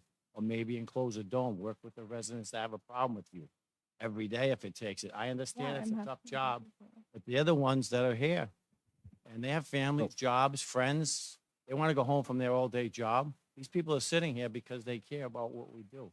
And I don't want to make the decision poorly based on the residents in that area where it's not really a lot of property to entertain loudly. Question I have, what do you feel is your hardship if you're not able to sell outside? You're still able to have people sit outside.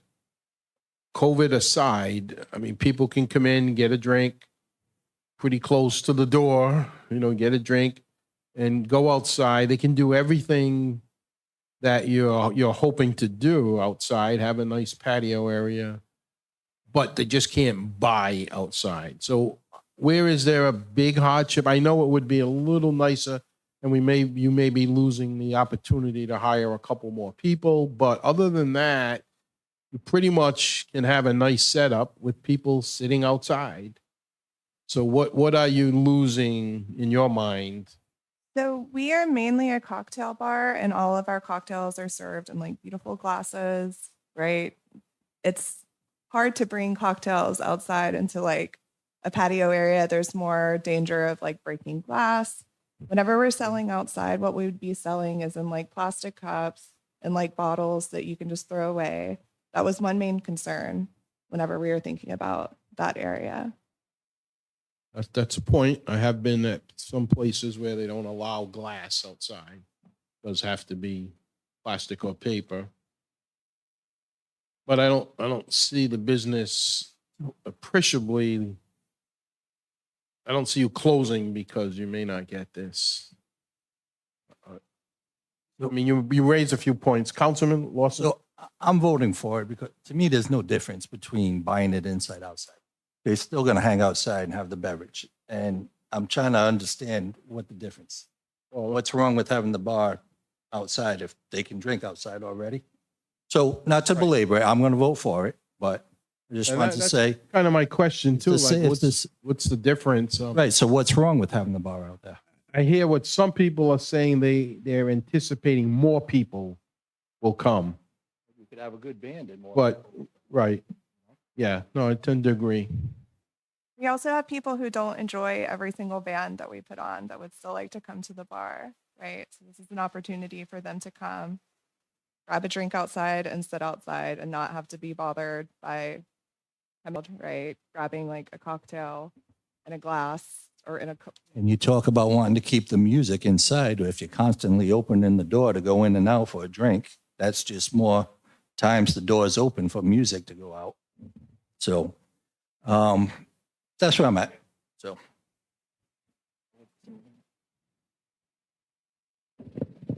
I just, not relating to our little sidebar here, but I want to ask the solicitor, this structure, I believe you may have seen it, is the structure legal enough? Is it attached? Is it that they have outside that they would sell from? It is on, it's a small trailer on wheels. When I spoke to the owner, they would be willing to put it on blocks, I guess, but you know, it's It's really- not a big issue. That's not the issue. It's the issue that you're expanding. There are plenty of restaurants that have bars on carts that take outside. Right, That's- sure. This happens to be a trailer. Okay, so that's not an issue. That's not the issue. It's the issue that you're now doing something, you're expanding your service area. And that's not our opinion and the opinion of DBR, you need expansion of your license. That's why they're before us. I want to make it very clear. There is nothing that this city can do to prohibit people from taking a beer or a cocktail, from buying it inside and sitting outside. We cannot regulate that anymore. Correct. So whatever they can do inside, they can do outside. So I want to make that clear. This is not going to, if this is denied, they still can have beer and outside or eat whatever they do. But And the parking issues because it's an overlay. parking issue is they comply with parking. This council passed an ordinance to have an overlay district, which eliminated parking in this arts district. There's also an ordinance that we recently passed in compliance with state law to regulate outdoor dining, and their area has been approved, vetted by the planning department. So everything, they meet everything that they needed. They've done everything they needed to do. The last step is this expansion of the license to serve outside. And I still think that, I know the councilwoman and I had a discussion. I mean, this is in Ward 2, but I do serve at large, so I'm interested in, as we all are, the whole city. There are some complaints possibly legitimate. I mean, I know Mr. Vieira for years and others. So they have a real concern about behavior and other things going on in the parking lot. But I think that's a separate issue, I would say, to the council. We can address that like we tried to with the motel in Rumford and other places. We can call an emergency licensing session at any time. We can address those issues.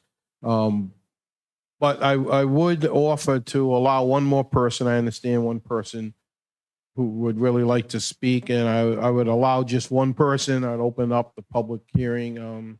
Sir, young lady, did you want to come up, please, briefly? Thank you. Yeah. No, we're trying to let people communicate. Just give your name and address for the record. Thank you. My name is Myrtle Dias. I live at 167 Ivy Street. Welcome. I live on the opposite side of the Myrtle. I don't have a problem with the business. I have a problem with the people who don't respect the parking. They do go to your bar, they come out, it spills over to the other side of the street. I've had people park in my driveway, get out of the car. I asked them to move. They said, no, 5 minutes, just 5 minutes. And they proceeded to walk into the bar and stayed there. I called the cops. They told me, the dispatcher said, we're in the middle of a shift change. Someone will be there. 45 minutes later, nothing happened.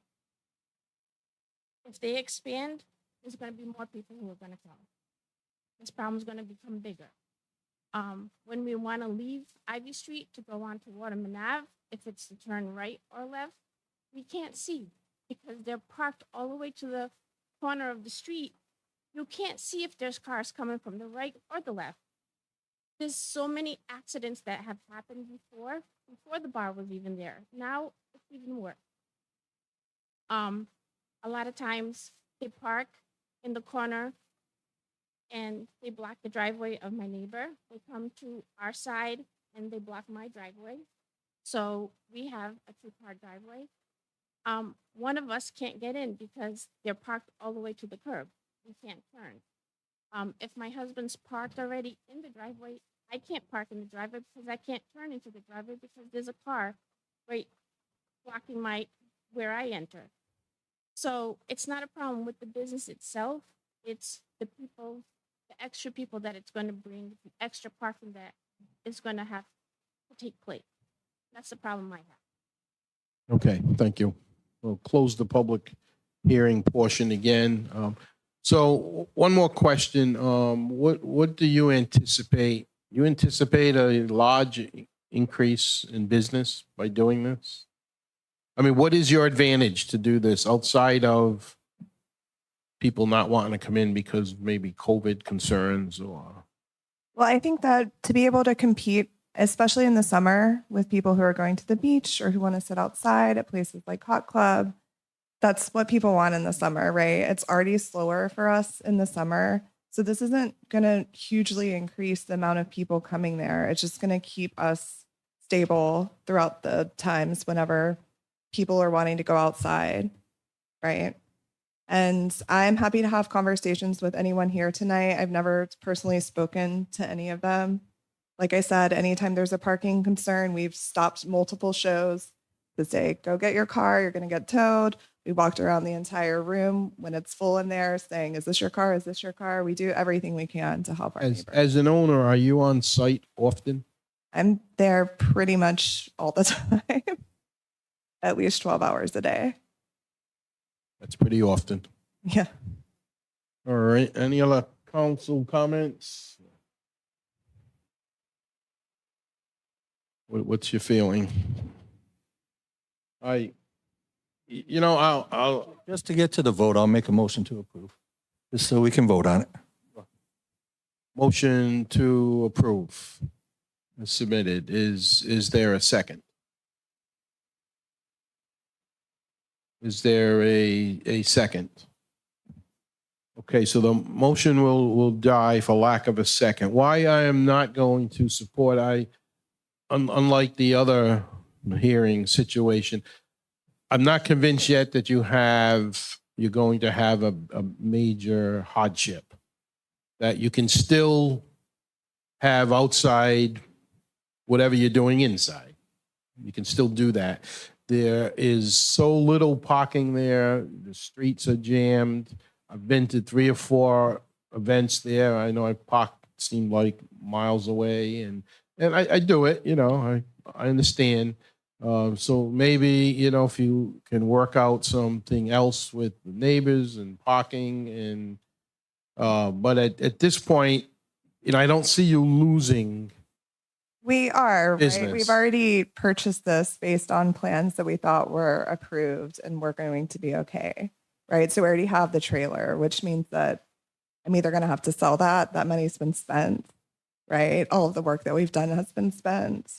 Our plans. I don't know where you thought it would be approved, but it has to come here. I mean, you can still use that trailer, right? People could sit there and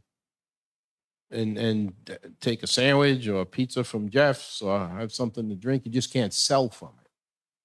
Right. That was unclear to us whenever our plans were approved by the EDC. Okay. All right. Well, Just so clearly, EDC approved the layout, they don't approve. Right, the Layout, safety issues, they don't. business operation. Right. All right. Thank you. You made a good attempt, and we'll continue to listen to you. We just need a motion to reject, just to preserve their appeal right. If they have. Okay. Is there a motion to deny? Make a motion to deny the license. Motion by Councilwoman Souza to deny. Second. Seconded by Councilman Fogarty. Please call the roll, madam. Councilman Fogarty? Councilman Lawson? Nay. Councilwoman Sousa? Aye. President Rodrick? Aye. So the motion to deny is approved. Thanks. Good luck. Next item. Class B liquor license application, applicant Danielle Vieira, business K-Pot, address 1925 Pawtucket Avenue, location of service, bar and restaurant tableside. The applicant present. This is also a public hearing? Yes, okay. Once again, is the applicant present? Anyone representing the business? This is the new license, so just because inside only according to the application. Make a motion to approve. We have a public hearing. Oh, we did. Sure. So this is for inside only, more traditional request. The business is on 1925 Pawtucket Avenue, Korean barbecue and hot pot. And this is table side, just inside. Is there anyone here, neighborhood or anywhere, city that'd like to speak for or against this? Anyone like to speak for or against this? Seeing none, we'll close the public hearing, and could you please repeat the motion? Make a motion to approve the license Class B for the applicant K-Pot. Second. Motion made by Councilwoman Souza, seconded by Councilman Fogarty to approve. Madam Clerk, just read the roll, please. Councilman Fogarty, Councilman Lawson, Aye. Councilwoman Sousa, Aye. Council President Rodrick. Aye. The request is approved 4-0. Next item. Liquor license, Class BV Limited. The applicant is Monica Gillespie. The business is Doom Brothers Seafood, located at 684 Bullocks Point Avenue. And the location of service is the designated seating area on the site plan. This is for the concession stand at Crescent Park. Make a motion to approve as we start the public hearing. Motion has been made by Councilman Lawson, seconded by Councilman Fogarty. This is a public hearing. Anyone here that'd like to speak in favor or against, please come forward.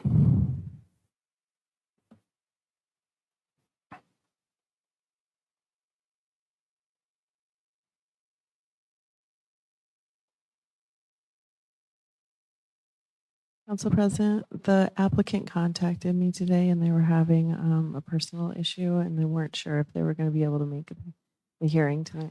Oh, you are? Okay. Okay, so if you don't mind, before you speak, I would like the applicant to at least describe, are you representing the business?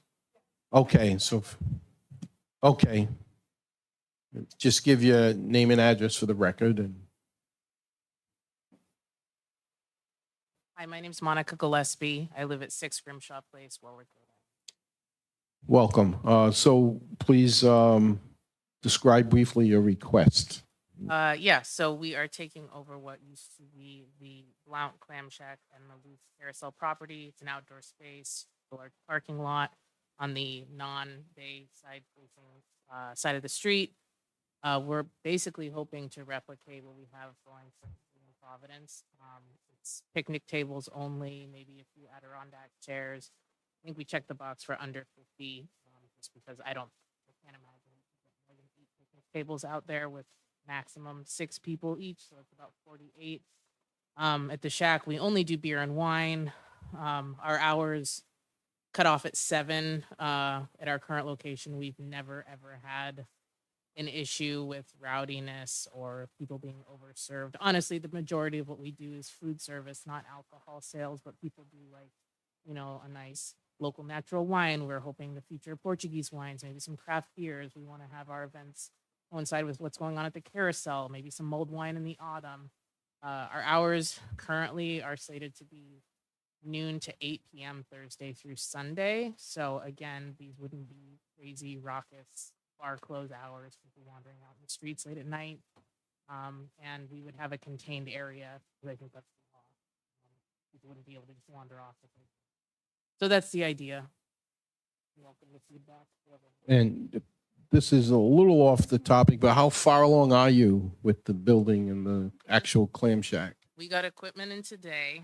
The hope, my husband's always an optimist. He thinks Thursday next week. Fingers crossed. Thank you. Council want to wait and hear from public hearing first? Right. Okay, so thank you for waiting, ma'am.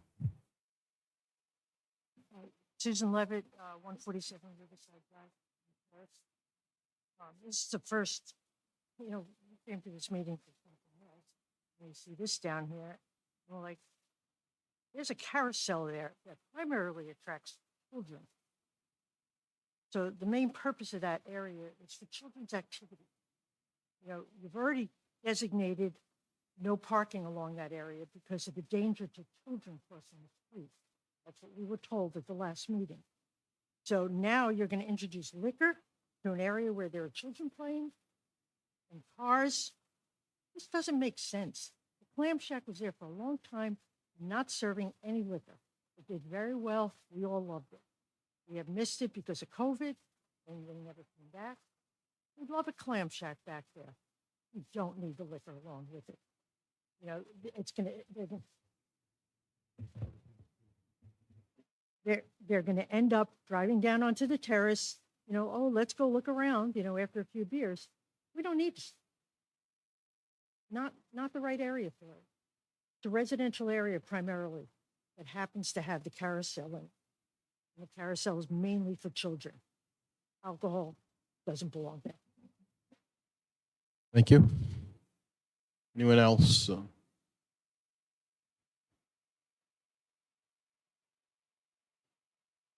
Hello?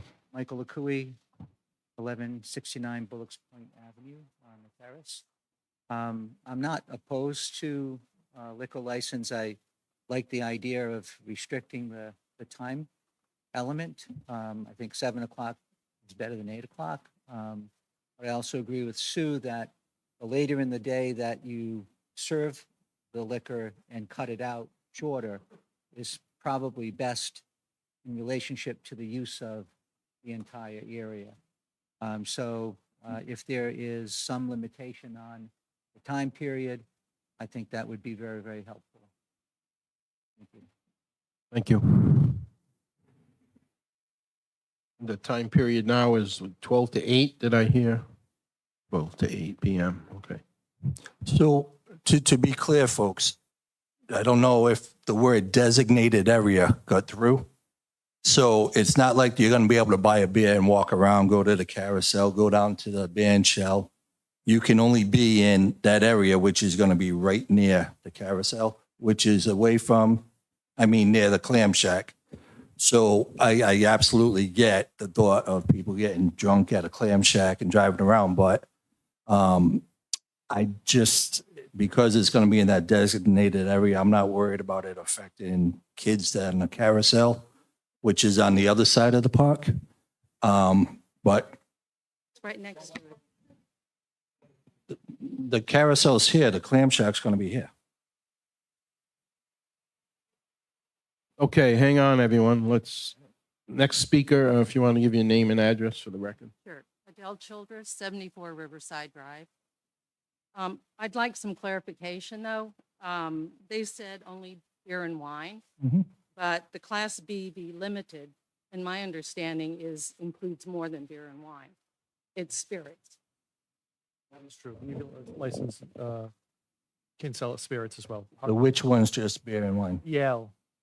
ELV would be, Can we adjust that? Can we adjust it so spirits are not included? we advertised it as BV, right? BL, BV. Sorry, yeah, I got confused. I guess because it's less restricted, we could probably change it, yes. But yeah. Yeah, it's not adding it, Adding it. taking. Yeah. But, I'm sorry, go ahead. Thank you for the That's- clarification. yeah. Because it is more than just beer and wine. Okay. And if Right. it's approved, it would be approved for more beer and wine. Well, we could amend it to be just beer and wine. But I disagree with that as well, because I don't believe it's contained. Because people will be able to go, it's right next to the carousel. It's not across the street.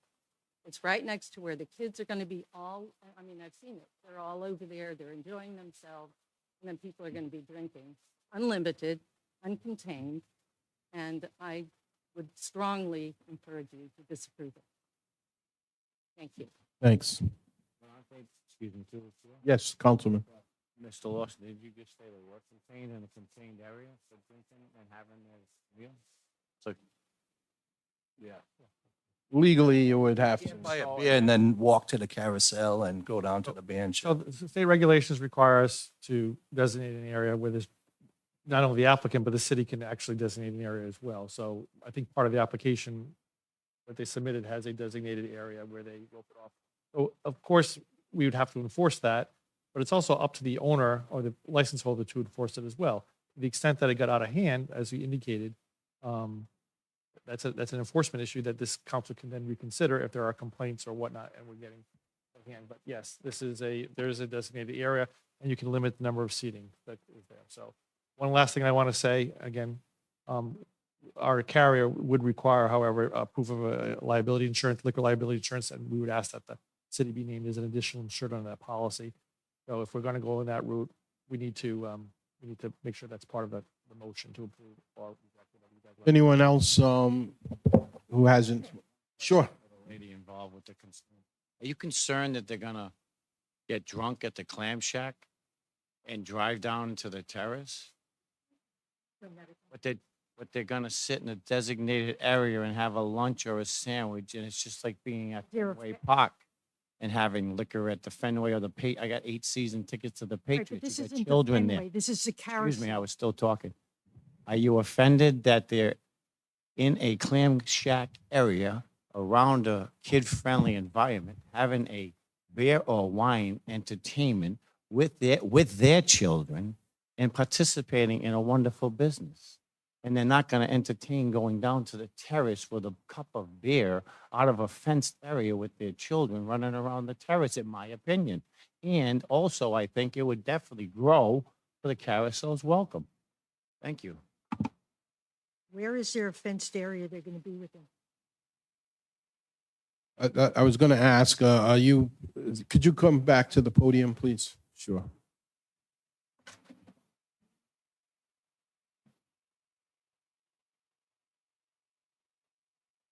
The restriction of a Yeah, I mean, that. I'm restricted sorry. area is, are you planning a physical area with the fence? So that rope, would or- honestly be up to still be determined with the property owner about what exactly is being built there. I can just speak for our current property in downtown Providence. It's on 195 district land. We had to, by law, construct a fence. They paid for it. It's not like it's not Guantanamo by any means, but at least it's an enclosure so that you can see this is the designated area. The diagram I drew is certainly not to scale, and we are very open to input of exactly what, square footage you would like to allow for it.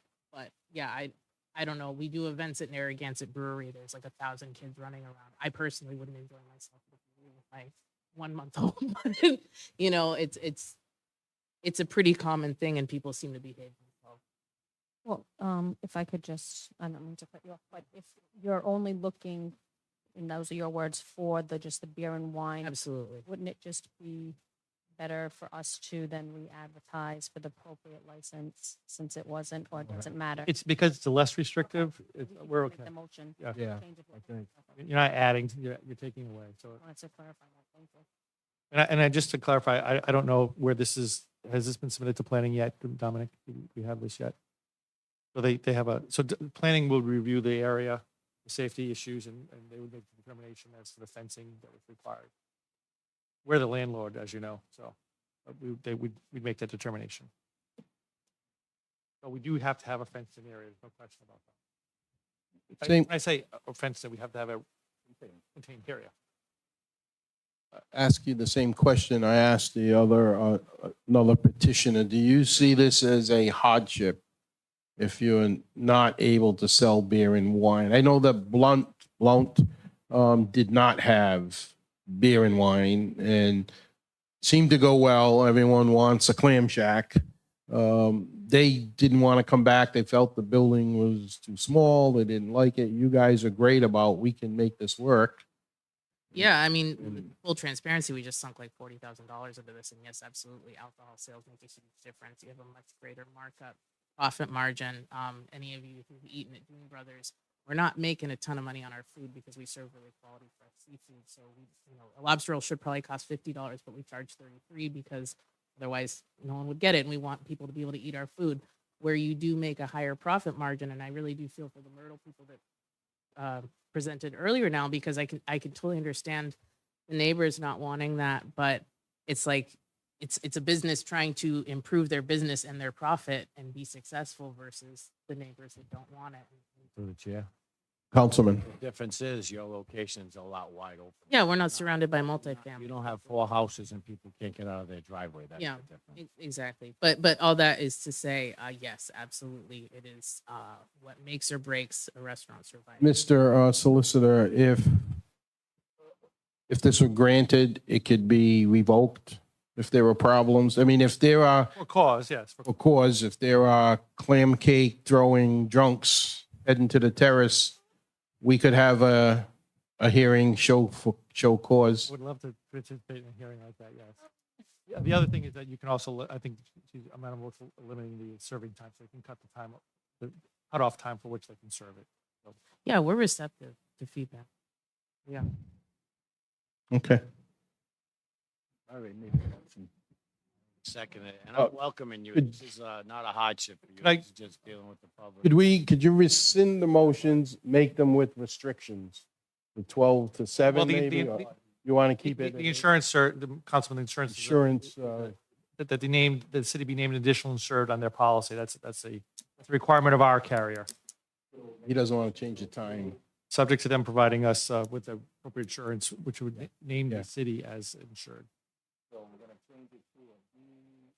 BL, business, beer and wine only. Who's up? Entertainment on the seating. That's part of the regulations anyway, with the insurance. With the insurance provided, the city is named on the insurance rider. Additional insured. The city is the additional insured. Assured. Madam Clerk, do you have a clear motion on that? Could you read it back, summation of it, make sure it's good for the record? The motion is to grant the L license with an area of containment and for the city to be named as the additionally insured on their insurance rider. Subject to planning department approval of the area. And it's just the beer and wine only. Yeah. There's a motion and a second.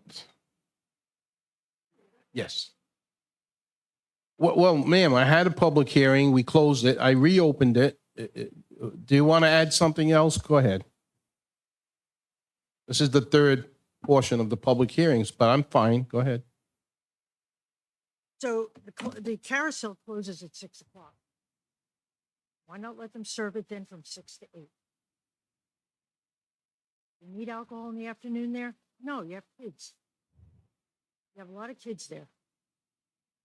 The whole thing, it just, we were, I don't even want to go into the rest of this, but please reconsider. And it's not a joke to us. We live there. Yeah, no one's joking. Excuse me, I did not, through the chair, I did not. Councilman. lie. Anything, nor will I. And I don't like that accusation, miss. I don't even know you. I'm in favor of this person's business, and I'm not in favor of drinking around with kids. Drunk, I mean, excuse me. Yes, please. I just want to add that that would be a good compromise. After carousel closes at 6, most of the children either go home or, they hang around for a little while. But if you opened it after the bulk of them would leave, then that might be a better compromise. I'm not opposed to the clam shack, but I am opposed to all the children in there that may be affected by it because it is wide open. So if you could consider that compromise, restricting it for after the carousel closes. Thank you. So there's still a motion and a second on the floor. Any other comments by council or Madam Clerk? Could you call the roll? Councilman Fogarty. Councilman Lawson. Aye. Councilwoman Sousa. President Rodrick. Aye. Motion passes 4-0. Remember, we can revisit this at any time. Thank you. Thank you. Next item. Application for a Class C liquor license. The business is Metlinks Golf Course. The applicant is Susan Laportio. It's at 500 Veterans Memorial Park. location of service, golf course service and operation with alcohol consumption on the course. I'm going Yes, to make the a motion to applicant- approve to start the public hearing. Okay, just want to make sure the applicant's present and we hear from. Yes, sir. Just identify yourself for the record. Mr. President, Nicholas Heeman, Darrow Everett, Providence, Rhode Island, on behalf of Met Golf Links. As you know, the golf course has been open. It's doing very, very well, been very well received. I'm actually going to play it for the first time tomorrow myself and looking forward to it. We are here with an application for a Class C license. This license really would be intended to take us through this phase before we've built out the restaurant and clubhouse and things along those lines. It would entitle us to sell liquor, but we would not, I think you're familiar with Class C from the other hearings this evening, but we wouldn't be preparing food on site. We've been in contact with some different vendors, local businesses that would be able to provide us with prepackaged sandwiches and food items that fall within the parameters of the statute. Mr. McNeil is here. He's running the golf course. He's run several golf courses, all of which have liquor licenses. He does have involvement in a liquor license, a golf course with a Class C liquor license. So it's pretty straightforward. We're not applying for the Class G license, which would allow for cart service, because we can't come to you for a BV license yet because we can't build the kitchen. We're not at that phase of the development yet. We obviously wanted to get the golf course open, particularly because it had been maintained in such great shape and great condition. So just a part of our phase to get it open.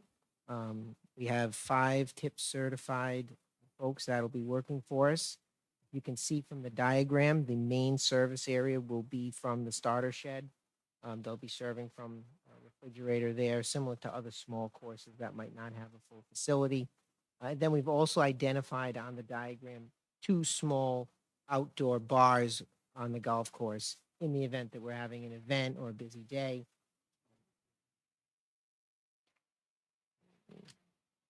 Through the chair while he's looking at that. Yes, Councilman Fogarty. I just wanted to ask, are you going to be having a mobile cart? No, we can't. Can't do that until we have a BV license. Okay, so that's in the future. One would hope. Oh, hopefully. One would hope. So that license is like a rider license. You have to have the BV, and then you can seek that to attach to the BV license. So we can't do that yet. Just one question to back up, and I heard great reviews about it already. I haven't played it yet. I'm a member, and I'm playing at Norton. Well, the feedback from the residents is that if we could work out a little bit more favorable discount for the local residents, that has been approached to me. Just so you know, I'm right up the street near Bayview. I am going to play it. Haven't played it yet. I'm going to play it a lot, actually. But the residents, especially of age, that don't have a lot of money, they want to play it. They want to walk in or ride. They feel it's a little pricey for the residents. The beer and wine would be from a stationary, from that shack that you mentioned. Sales will be there. A C is a full I'm sorry, full license. I mean, our plan right now is mostly canned beverages. So you may see, the local makes like those Arnold Palmers, people like those at the golf courses, the Sun Cruisers, the Trulies, the High Noons, but it would be a full license. The restriction is on what we can do with the food, or the Class C. Yep. Thank you. We do have a motion and a second on the floor to open up the public hearing. If anyone would like to speak on this, please come forward.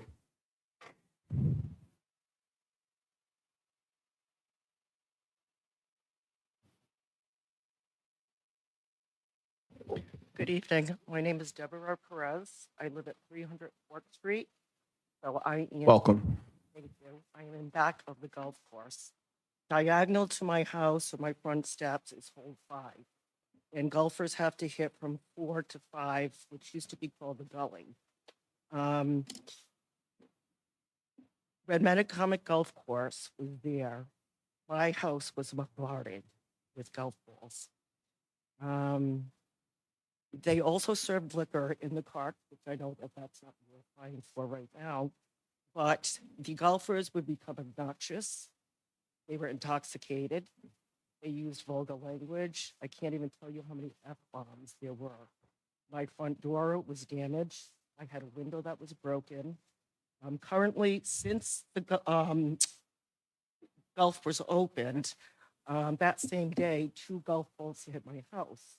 And I immediately called Met Links, spoke to Drew Brown, and reported that.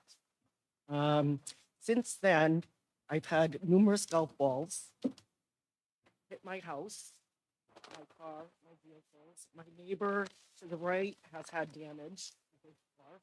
And just to show you that I am not exaggerating.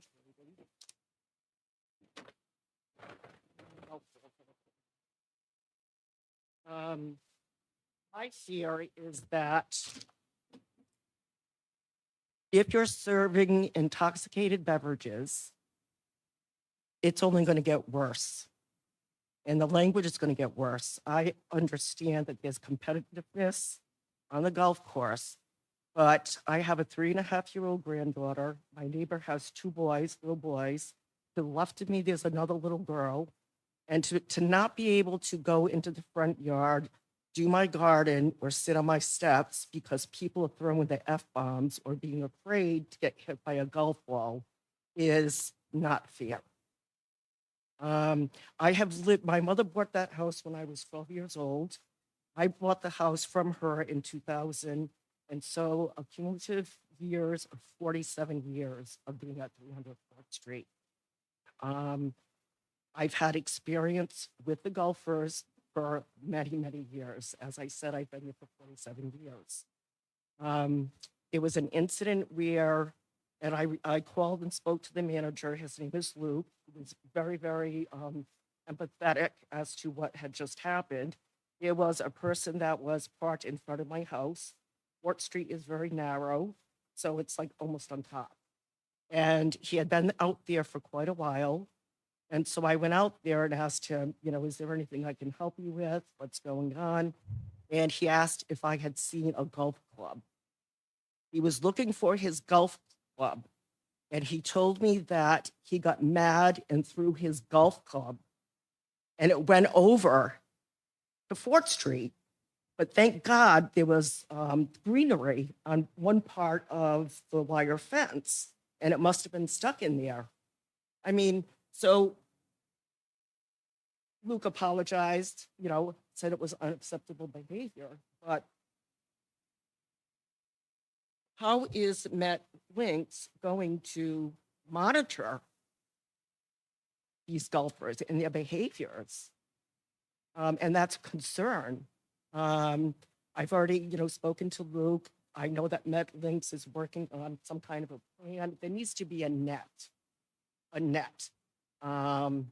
for safety reasons. I mean, there are children walking on Fort Street. There are families that are pushing their infants in carriages. Access from South Broadway to Lyon Avenue to get to Pierce Field. It's really, really a lot of people walking back and forth. And so again, this is for safety. And I'm very, very concerned as a resident. I know there was a neighbor here tonight, but he left.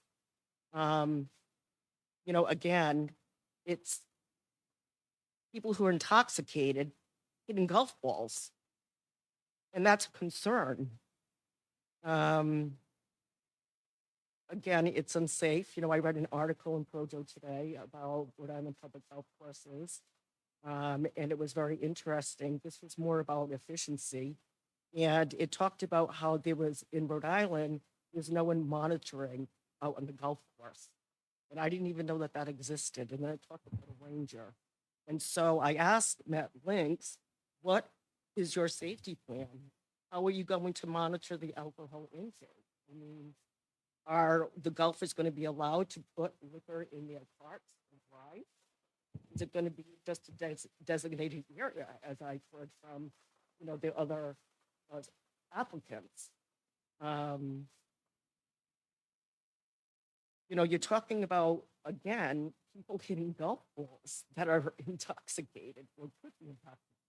And that's a scary thought. You already have a problem. Us residents already have a problem. And it's just going to get worse. I know that, Met Links has been very cooperative, the people that I have spoken to. have been very understanding, and I really appreciate that. Because my Metacomic was a private golf course, they were not community oriented. And I believe that Marshall Properties and who owns it really truly cares about the community. And so again, I appreciate that. I would ask that this license be put on hold until safety measures can be implemented. You know, how to protect the neighbors, put up a net so that the balls aren't going to come flying any more so than they do now. And I think that my request is, you know, a fair one. I'm not saying don't ever serve liquor. I'm not a stickler. But I just think that there needs to be some type of implementation for safety concerns. Thank you. Thank you. Anyone else who would like to speak for or against? I just need Yes. a couple clarifications. So the answer to the question, and I want to make this clear for the record, because this is a Class C license, they would not, the golfers would not be allowed to take this drink to the cart.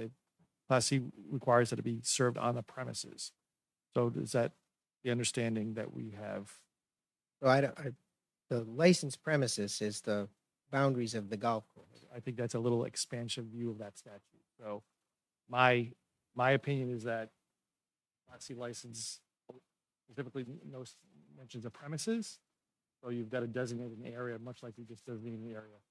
I do not believe. Otherwise, it would be allowing you to have your own drink cart basically to drive around, and that's not allowed under the statute. The statute for the drink carts, the G, and you can read it, speaks specifically to, it authorizes you to sell from a cart. Think about the Class C license that you heard at length today. They wanted to sell from an exterior location. And you said, you don't need the C license to drink on your patio. You need the C license to sell from your patio. This license authorizes the sale from the bar. The bar is, well, it's not even a bar, really. It's a refrigerator that they're selling from, and then the two exterior bars that I circled for you on the diagram. That's my second question. Are these structures like this this alternate bar location number 2? Is that a structure? What is that? A temporary bar structure. Is it a building? Is it under a tent? What is it? You want to describe what it's set up as? You got to come up.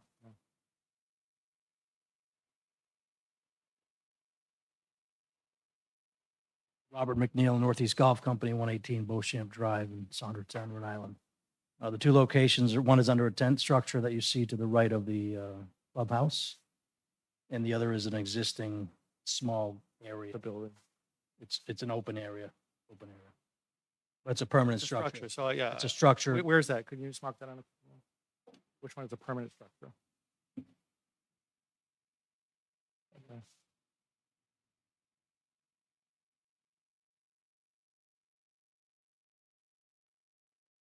It is the same legally as someone selling in their outdoor area on their property. It's the same exact thing. It's a bigger area, and it's also consistent with what is done on golf courses throughout the state of Rhode Island. This has been a golf course, other than for the last couple of years, since 1903. Having played there, there's been alcohol service there probably since they ended prohibition. And I can assure you there was probably alcohol service at that golf course during prohibition. So we're not doing anything that has not been consistent. We're actually doing it less. There's no wedding venue. There's no BV license at this time. There will be a request for one in the future. But we're just operating like every other golf course does everywhere else you go in Rhode Island on a smaller scale. Chair. Councilman Fogarty. So that's that 4th Street, that's that green, you have one green up there still? And do you have other greens up at this woman's area or what? Or, because I'm imagining those balls are getting lost going for that green, right? And or is there consideration for a net and or safety? I'm sure. In that area that she's referring to is the 5th and 6th holes, which was previously the 8th hole at Metacomic Country Club. So And as she said, balls had probably been going over there for many years just because players are not good. But measures are being, I can tell you right now, measures are being taken. I know Luke had spoken with her. We've had meetings on this already. There's signage being put together in the works. There's landscaping that will be planned for along that outer portion of the outer perimeter of the property. There are things that have already been talked about or are in the works for that piece of the property. I think there's been some confusion from players as to how to play that hole because it's a very strategic golf hole and people are, a little more aggressive than they probably should be. But we're taking measures to direct that traffic with play. And as she stated, you've stated they've been a lot more pleasant to work with, and I can see for a fact they will be working with you to make sure the safety gets better. Thank you. Any other comments from anyone? You want to reply to something? Sure.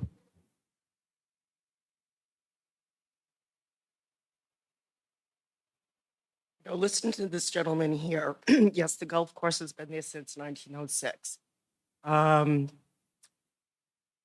As he has mentioned, many golf courses and most of the golf courses in Rhode Island serve liquor. I personally don't care about the other golf courses. I care about what's going on at my residence and on Fort Street. Just because in the past they have served liquor, even with prohibition, is not my concern. Again, it's a safety concern. I just feel that prior to allowing them to serve liquor, there needs to be safety measures implemented. And I'm asking the council to please hold off on approving this. Have them put up a net first. Let's do the chair. I'm realizing what you're saying, but the course is changing for the golfers to change their approach to the place where they're going to hit that ball. So the course management is changing where that ball may be striking and hopefully not your house. That's the purpose of them changing the drive and also preventing it from hitting any neighbors or kids or areas of cars. I see that happening and they're working with us to do that. Okay, but in the meantime, so in other words, I misunderstood then. They're going to change the holes? Landscape is changing already, miss. I'm looking forward to playing it myself next week, but I am definitely concerned for your safety. That's what I have to say there. I hope you don't hit my house. He would never hit. He can't hit the red one. Seriously, I'm not laughing. This has been ongoing. Yep.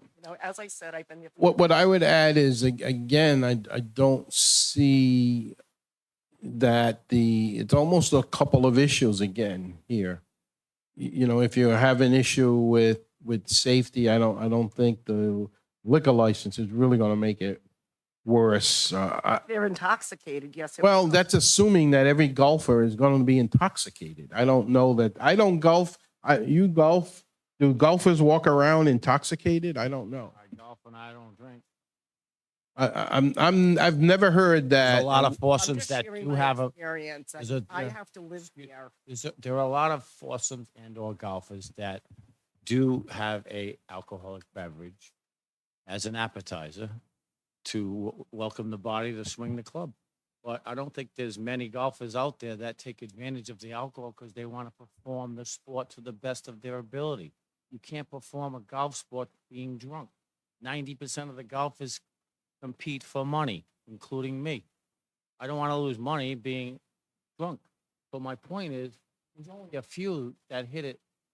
How do you know that? You don't live there. You haven't lived there I for live 27 years. I've been here since 1983. I've lived at 300 Fort Street in back of the golf course for 47 years. I understand. Same thing. I've But been you don't know. I've been here since 1983. I So we're think- not going to compete, but let's move on.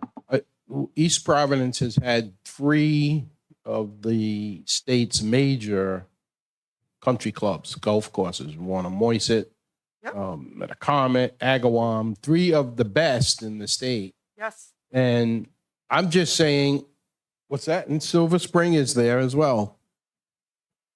I've lived here all my life. I've never heard a problem with intoxicated golfers. There's intoxication in every walk of life, but so again, let's wait and see. Let's see what happens. I think the problem of golf balls, maybe hitting your house is something we can still, they will work on separate from being able to have a drink.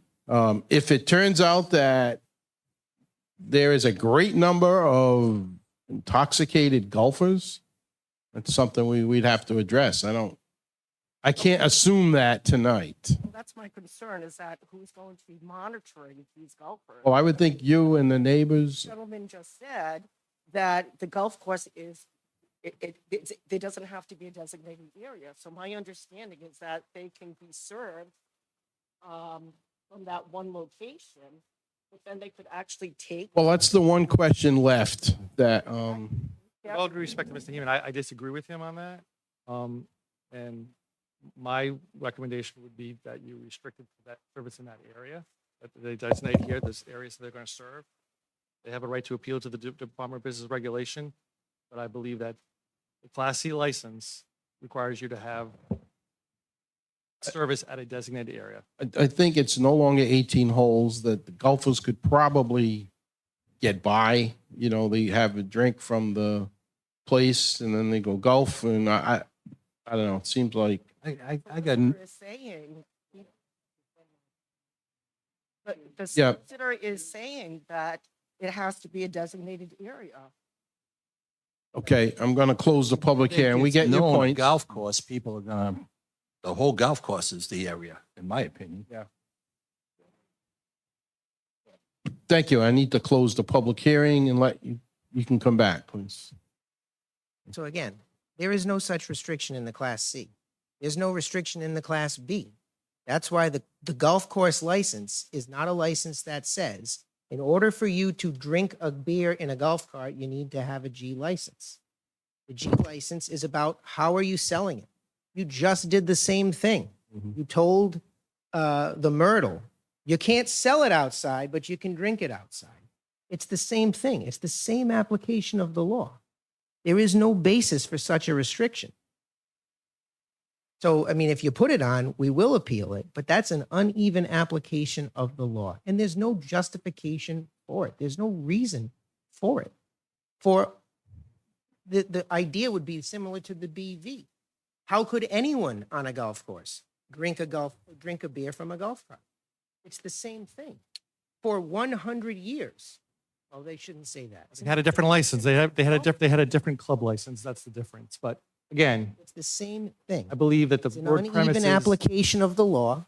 Mr. It's Heeman? unfair. I had to listen to the personal tale of woe over here. Yep, no, you can finish and then. Providence. I want to get it on the record so that when we file an emergency appeal, we can stay this. And so you understand that you're doing an uneven application of the law. You are treating this golf course different than what you just did with the Myrtle for no reason. Well, we haven't done anything yet, so yes, solicitor. I respectfully disagree with Mr. Heeman. We have a good faith legal argument. I think a premises denotes a premises, a place. Okay, you can't designate an entire golf course as a place. That's an overly liberal viewing of the statute. That's their business. I understand. Just I'm like just- the I'm just Myrtle, giving- the outside part's part of their I'm business. giving you my Golf opinion. course. If you wanted to ignore it, it wouldn't be the first time a council ignores my opinion, but I'm giving you that my legal opinion. If you grant it, the way you grant it, I just want to make it clear. Okay. Whatever you're granting, you make it clear on the record what you're granting, what you're allowing. There's no confusion in the future. I also want to make sure that we designate with this map where this liquor is going to be sold. Mhm. Okay. I'll make a motion to approve. Did we already have the motion? I think It's in a second. it was already, yep. So we have the motion and second to approve as requested. Are we designating, through the chair, are we designating the area, or we're just saying they can sell it anywhere? They can sell from the one area, but they can They carry can't it. sell from a cart, but those two locations, you could buy a beer. And if you want to take it and go on your golf cart and golf. Right. So from a tent, you're thinking that's supposed to be a permanent structure? I mean, he has, isn't it? One of them's a permanent, they said, and the other one's under a tent, and they're gonna be building Yeah. the facility, so. So I'm just going to pass this along. This is actually, Mr. Heeman just knocked, there's actually three areas. I was trying to see- Let's see that. Again, I'll give you my best legal opinion. You can do what you want.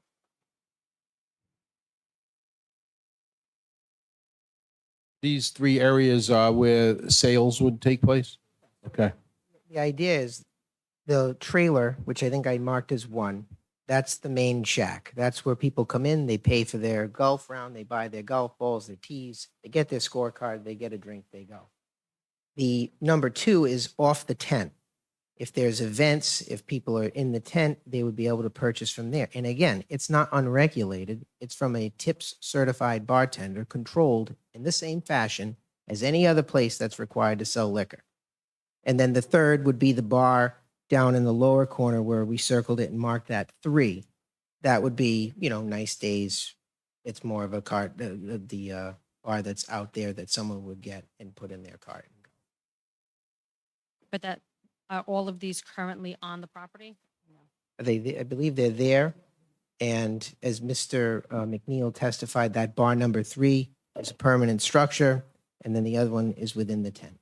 Is it a covered structure, number 3? Or is it just like a regular bar? It's a hardscape structure. Not enclosed? Paul Pisano, Marshall Properties. Areas 2 and 3 would be something that would be specific either on the weekend or an event, like Mr. Heeman had mentioned. The primary place of sales would be number 1, and that is an actual structure with the deck around it and so forth. That area number 3, that is an existing hardscape area that they used to grill burgers and have lunches, and that would be, again, on busy days like a Saturday or a Sunday where the tea sheet's very full, warrant, the volume of people most of the time would just warrant it to be sold out of the starting shelf. Thank you for that. Okay, thank you. And again, what we're proposing, I've been playing golf since I was 12 years old. I can never recall going to any golf course and being told, not when I was 12, but since I've been 21, that you can only consume it in the clubhouse. This is what we're asking for is normal and customary. Most golf courses not have asking a you to do different something. license, and you know that, Mr. Heeman. That's I why don't know that. most, I don't most know that. golf courses Council have a Peck, can you bingo move or a forward, club please? license.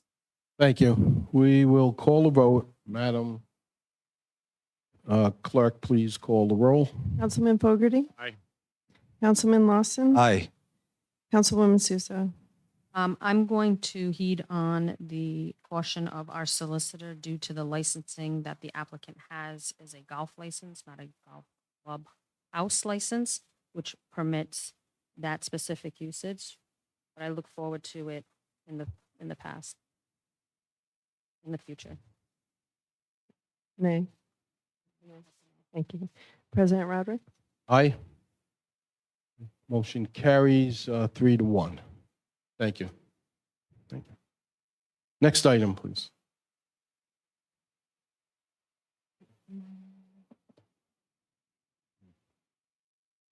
Want to see if they want the golf balls? They can resell them. We can give them to the councilman. Yeah, give it to Fogarty. Do we the want to only wait pers- for Councilman Rigo to come back, or we want to keep going, right?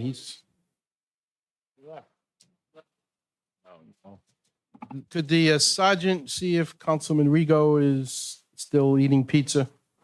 And if he could come back? We can keep going, it's just. Public comment at this point, right? No. I got it.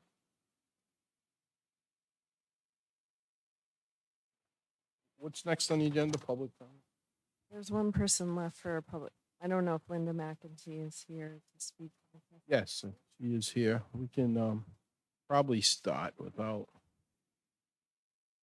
Linda, you're up. We're just waiting for the other councilman to return. He had recused himself because of.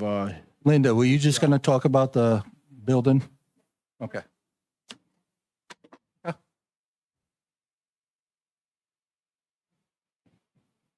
We know who you are.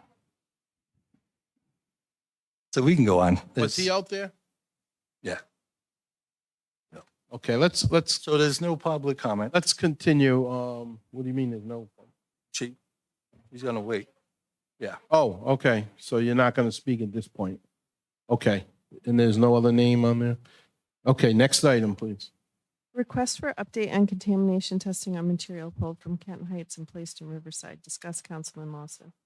So I was told by the chief of staff I could no longer email department heads, so I'm putting all my stuff on the agenda. And one of the things was Canton Heights, when they started pulling out stuff, they couldn't dump it at the landfill because it wasn't tested, so they dumped it at Forbes. So I'm just looking for an update. Last week I was told there was no update. So it's been about a month, so I'm gonna just keep this on until I hear back that it's either been tested, and if it's contaminated, what's the plan to get rid of it? If it's clean, what's the plan to get rid of it? I think, didn't the chief of staff send us a reply? Just that there was no response yet, so. And just to clarify, for the record, this whole thing about department heads, city council, under the current and we all know this, but under the current city charter, which was changed by a previous council because of some legal problems that were going on at the time with that council, it is in the charter that council members cannot address department heads or employees of the city directly. None of us abuse that. No, it says except for inquiry. So could make an whatever inquiry. way, I'm just gonna put everything on the Right. docket so everybody sees what's going on. Lose our And, rights as a citizen. Hang on. And that's All right, what it's we've got to get this meeting under control. Let's just, can you answer his question, chief, staff? Yes, I'm sorry. Good evening, Council President, members of the council. I just wanted to clarify in terms of the request. You're wrong about that.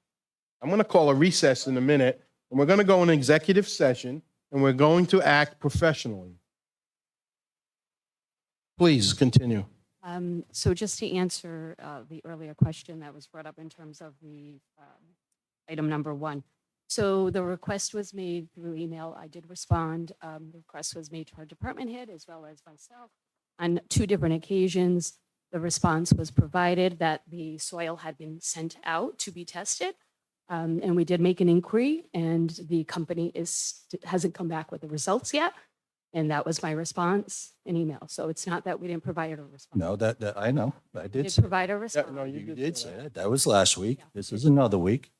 So there's no update since my Okay. update to state that the company has the soil and is testing it. And as soon as we have that information, we'll be happy to share it. Sounds good. All right. Number 2. Councilman Lawson's statement on Crescent Park project concession stand and event tent. Discuss, Councilman Lawson. So this is me letting the administration know that the community does not want anything on the water side. I'm going to listen to them. I will not vote to build anything on the water side. Keep it all on the carousel side, please. Why we're not just building it on the footprint of the existing building, I don't know, right? I don't know why it takes us forever to get things done. I don't. But I just wanted to openly let the administration know, based on the feedback from the public, that should not be built on the water side. We want the clam shack, event stuff. Just keep it on the carousel side. I will not vote, and I will be working to get enough votes against anything being built on the water side. And we're respectfully asking that you convey that to the mayor, that, when he makes his final decision, that he considers the community that overwhelmingly was against anything being built. We looked at it. We took a look. It just didn't fit there. So this is me just formally letting folks know that building on this, where the 2 buildings are now. Why we're not just doing that?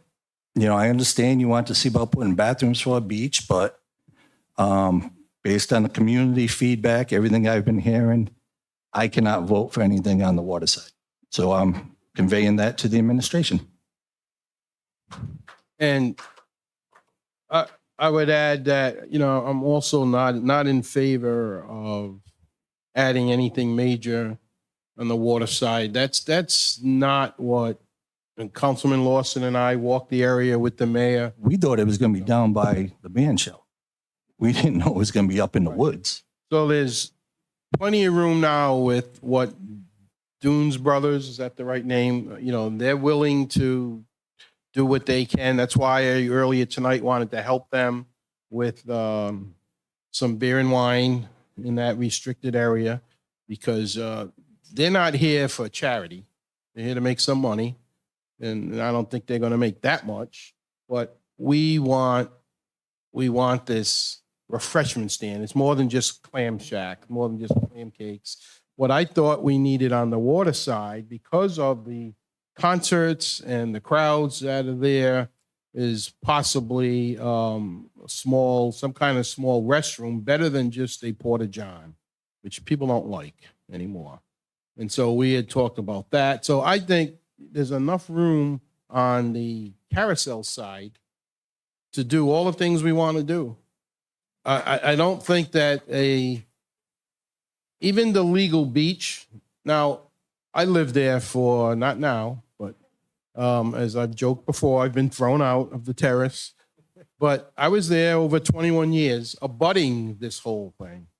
And the water was pretty clean back then. I mean, there's always debris, but it's not bad. It ain't Scarborough. It's not going to be Galilee, which is my love to go to in the summer. Do we want to be paying for lifeguards and changing stations? And we don't need that. We do need the clam shack, and there was a prior plan. There was the big building, couple of stories, that would have been fine. I mean, wasn't it 2 floors? Okay, 1 floor. And that was enough. You're confusing Kim Rock, because we said all we needed was Like a the building Kim like Rock Kim Rock building. had, but Right. we don't need 2 stories. So we can work this out with the mayor, with the administration. I think he kind of took our suggestion. I don't blame him totally, because we were saying, maybe we should do something on the water side. That's where a lot of people are, but not this. So there are other things to worry about in the city than, hiring lifeguards and at Crescent Park Beach. And thank you. I can definitely relate. And I am the third vote on that as well. I will be a third vote against that. I support the councilman from Ward 4 and the council president on that. So that, for the record. So if I may address the council. Sure. Thank you. I will relay that information back to the administration. I just wanted to clarify. I heard a footstep. I think he's walking upstairs. Go ahead. I just wanted to clarify just a few things. So the area that we had initially toured, the 4 of us, was in fact the area to the right. I'm just making that clarification where we held the meeting. That was where the 4 of us went, just to clarify for facts. But the reason I did come up was just to make the public aware that we listened to feedback from residents. We are modifying the plan based on some of the feedback from residents. We will be hosting a meeting on Wednesday, August 14th at 6 p.m. at the Senior Center. This will be held by the Carousel Commission. We've invited through the council president, the council. It will be open to the community, the team, the architect and the consultants, as well as the individual who's working on the second phase of the coastal resilience project will also be part of that. And that will be held, so they will be coming on via Zoom, but so it's kind of like a hybrid meeting. The architects will log on via Zoom, but the community meeting itself will be at the Senior Center. Again, just to reiterate, Wednesday, August 14th at 6 p.m., and that's the Carousel Commission. The council's been invited, the community is invited as well.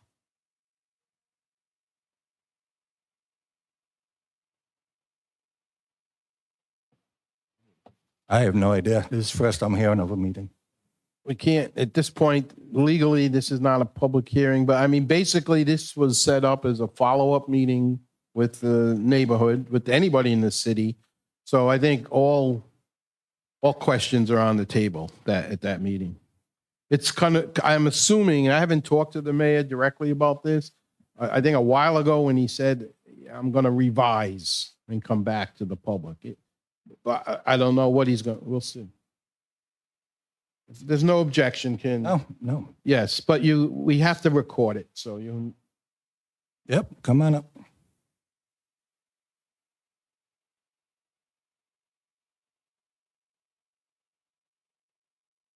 But yes, you guys are right. We won't be voting for any construction on the water side.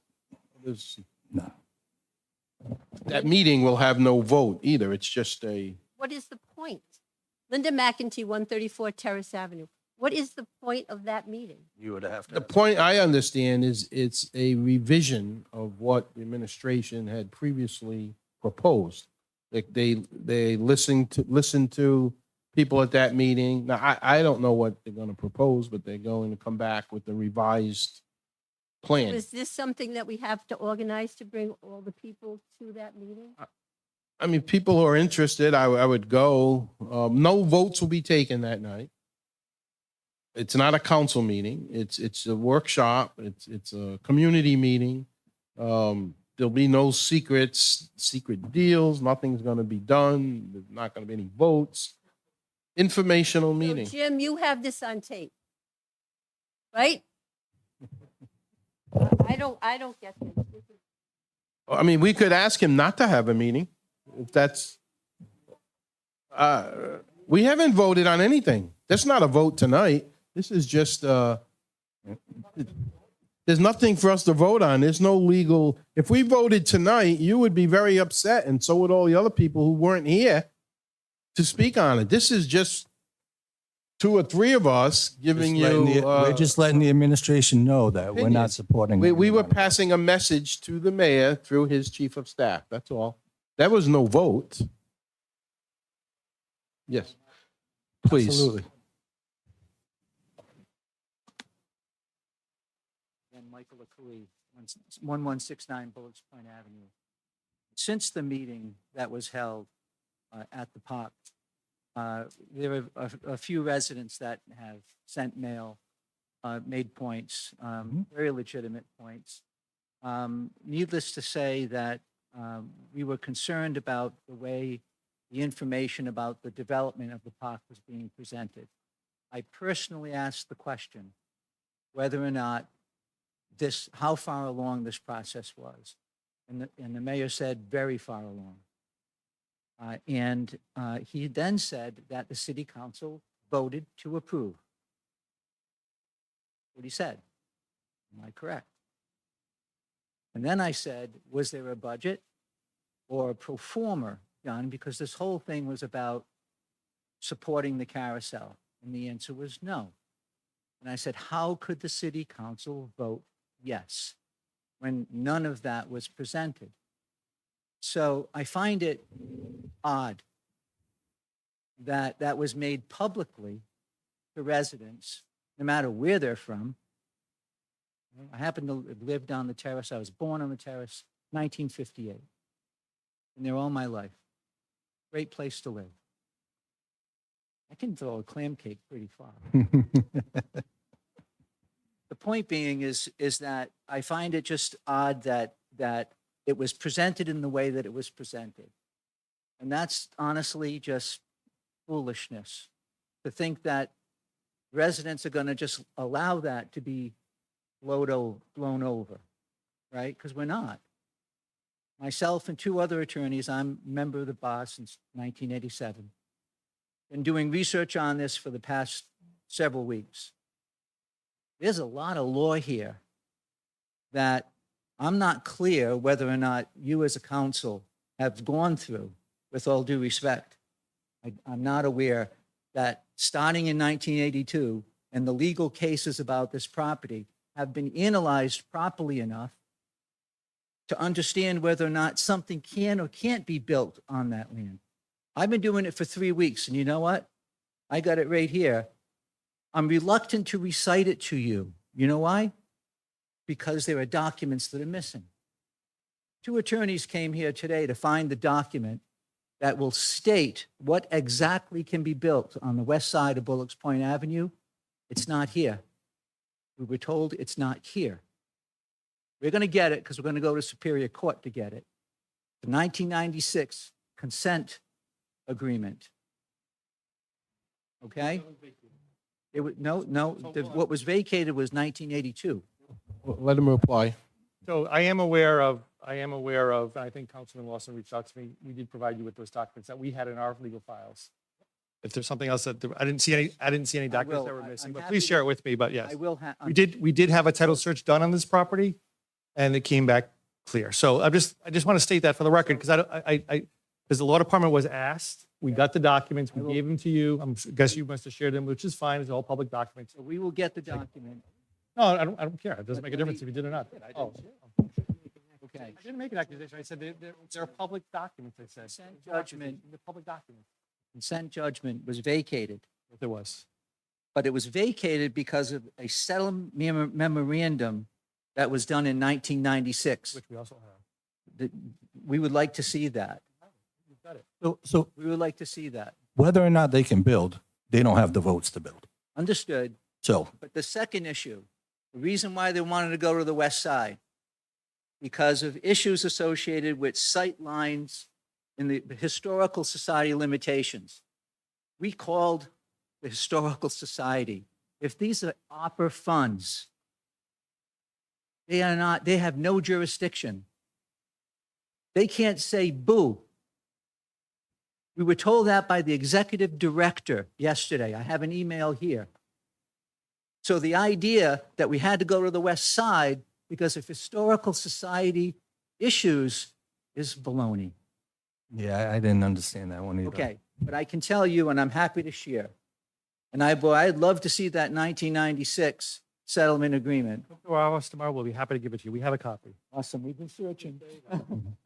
So this council has not voted on, I understand, but I just want now there might have been an acceptance of the governor's grant. There was a ribbon cutting, but that wasn't All I anything to did do was with. ask legal if there's anything stopping construction on that side. And I was told there isn't.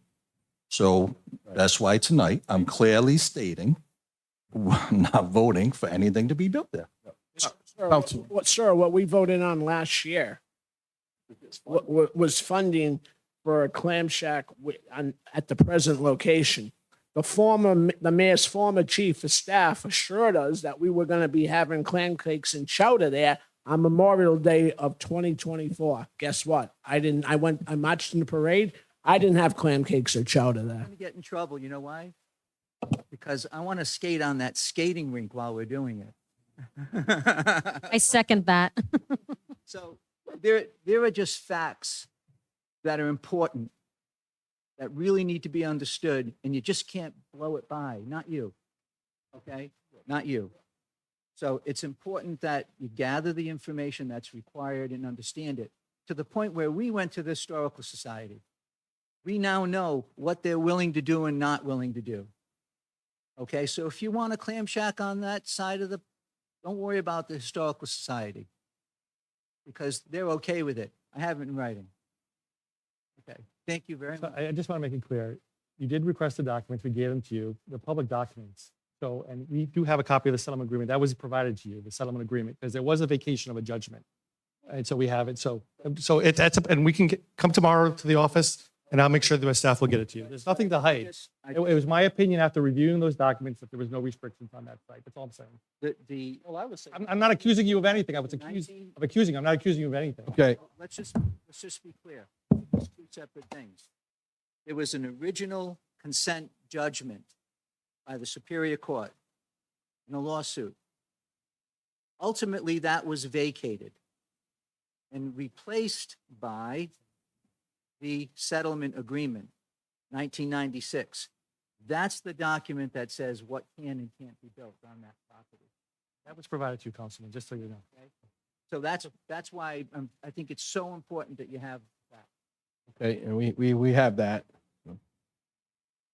Madam Clerk, what was the next question from Mr. Lawson? Thank you very much. Thank you for your time.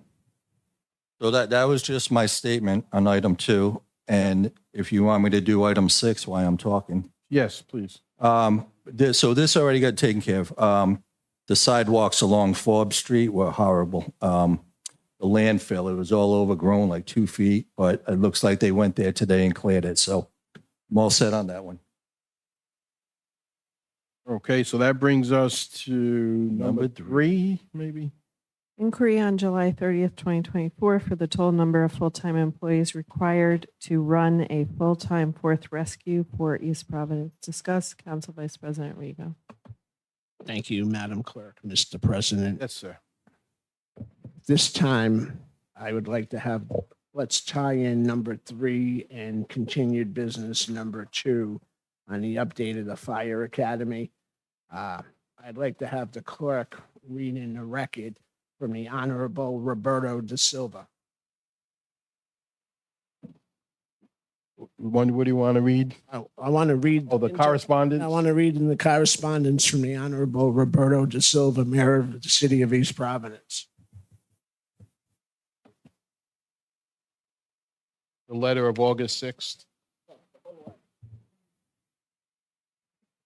August 6, 2024, Dear Council Vice President Frank Rego, correspondence shall serve as a response to your inquiry concerning the status of negotiations with the Firefighters Union Local 850 and the staffing of the 4th Rescue on a full-time basis.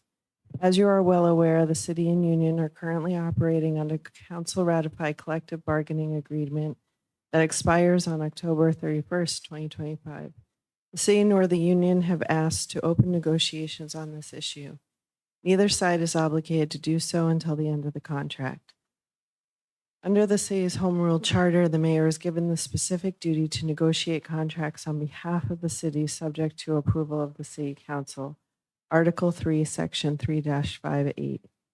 The mayor is also authorized to supervise, control, and direct activities and operations of all departments of the city. Article 3, Section 3-510. Since we are approaching the end of FY24 budget that funds the rescue division in accordance with the council approved collective bargaining agreement and city budget, it would be unwise to even consider opening negotiations at this point.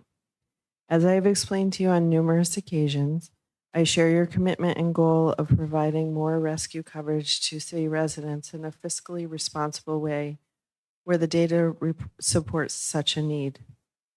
It should be noted that the administration has previously negotiated with the union to add additional rescue service capacity during the day shift.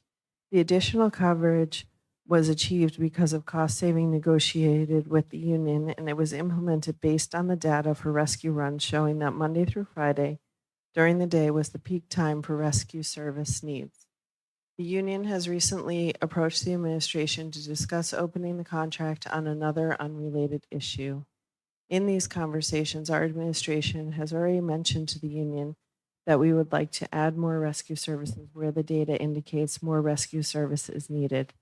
My message on additional rescue coverage has been consistent throughout. On December 5th, 2023, I stood before the City Council and informed you that it is my goal to add additional rescue service where needed. It is my goal to add rescue coverage where data does not support such coverage.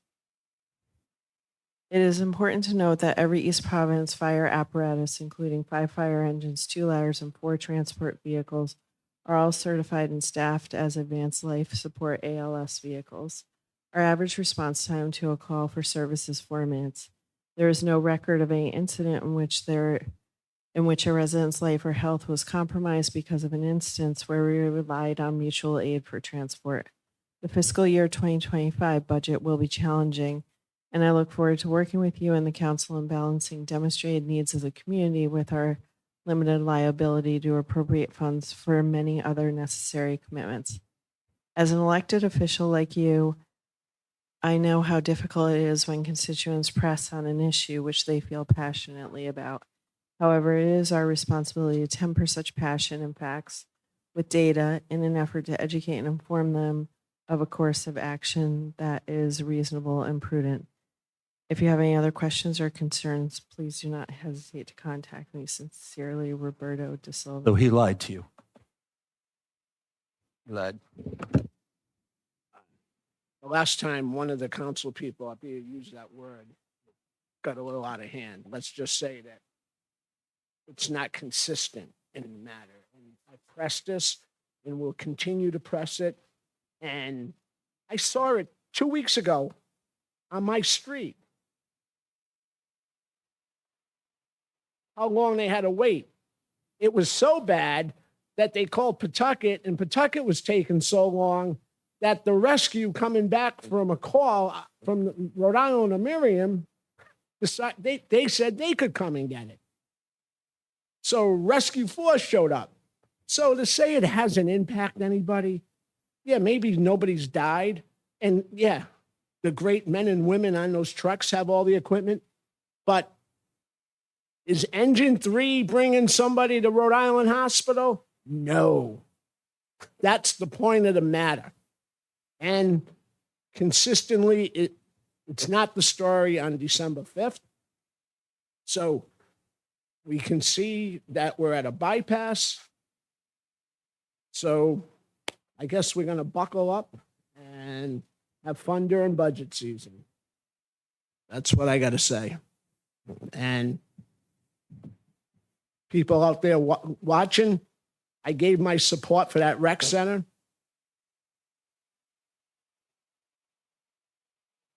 There's not another penny going to that rec center. And people, I gave my word for it. I'm a man of my word. I stood there. And part of the word was the fourth rescue. So for those people who badgered me when we held up the rec center a couple of weeks ago, now it's time to you people make the phone call. You said you'd support. So now's the time, if you want the fourth rescue, to make the call. Because someday it could be your life. Thank you, Councilman. At this time, I'm going to deviate a bit from the agenda to professional courtesy to our colleagues, two of the school committee who are here tonight. Ryan Queenan, Jessica Beauchene, thank you for being here. I assume you have some interest in Councilman Lawson's school committee report. And at this time, without objection, Councilman, if you want to bring that up, and then they won't have to stay here. So last year, we put some capital funding into some school projects, and I'm going to be advocating we do that again this year. I'm going to ask that the administration reach out to the school committee for a list of their projects. I received a list. I will say I'm going to be tabling this. I don't know where we found $658,000 in opera funds unencumbered, but I'm going to be tabling this because if we got that laying around, there's needs in the schools for ventilation and stuff like that. So if there's that much opera money laying around, I want a full accounting of all the money first. And if there's something we can do for our school buildings, I want to do it. I want our capital budget to ensure that we're taking care of these schools. Bob, how many years did we level fund our school departments? And we're behind the eight ball, and it's time we stop playing catch up. So I am fully on board to give them their full number this budget. I am fully on board that we put some of their capital projects on us, not to the detriment of the city. We still got to take care of the city side. But to see 658 unencumbered of opera funds, I don't know where the heck that came from, but I'm going to be asking to table this until we find out a full accounting of all the opera funding left. And if there's a lot left, I want to look at how we can help these schools with some of that funding. I'm a little befuddled by that too, because if you remember right, a couple of council meetings ago, I asked for the update on the opera funds, and we were told there weren't any funds.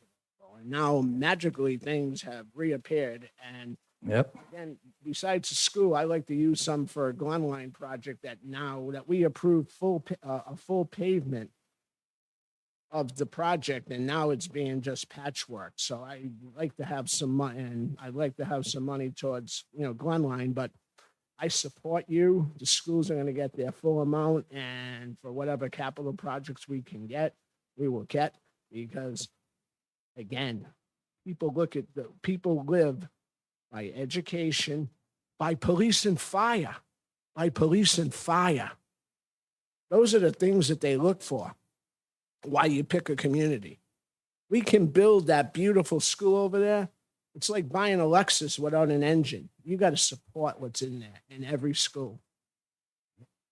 So schools, police, and fire, and public works. Yep, a budget's nothing but a set of priorities.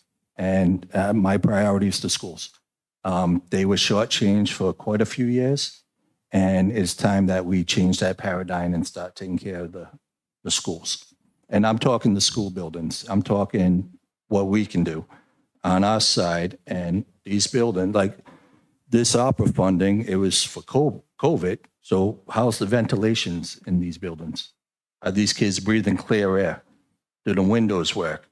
All that stuff. So that's going to be my priority. I'm doing this in the public setting to let the administration know that this budget season, we're going to be very friendly towards the school department. I know I am. You know, I'm one of 5, but I'll be advocating hard for it. And again, just want to let that be known. And Jill, for next meeting, can you put something about the full accounting of where this opera money all of a sudden is appearing from? I thought we allocated it and there was only like a couple 100,000, Malcolm said. Right. Yeah. It's 25,000. Yeah. So for next meeting, can we ask for to the penny accounting of this opera funding? And this kind of goes back to over a year ago when Councilman Fogarty and I said, infrastructure, we should set aside money to make sure we're taking care of citywide infrastructure, all infrastructure that belongs to the city. And yeah, I was kind of debunked when I saw the money on this resolution myself, wondering what got canceled, that this is now the priority. No, I didn't vote. All right, thank you. Good points. I would reiterate in agreeing with the supporting the schools. It is something that this council and the last council has been doing. The school superintendents and school committees have gotten every penny they've asked for. And last year, then some. Even when the superintendent was like, I'm okay, we're going to be okay. And I think new councilman said, well, we have some money here and we want to see that boiler get fixed and whatever. Absolutely. Cool. So we will continue to support the education in our city.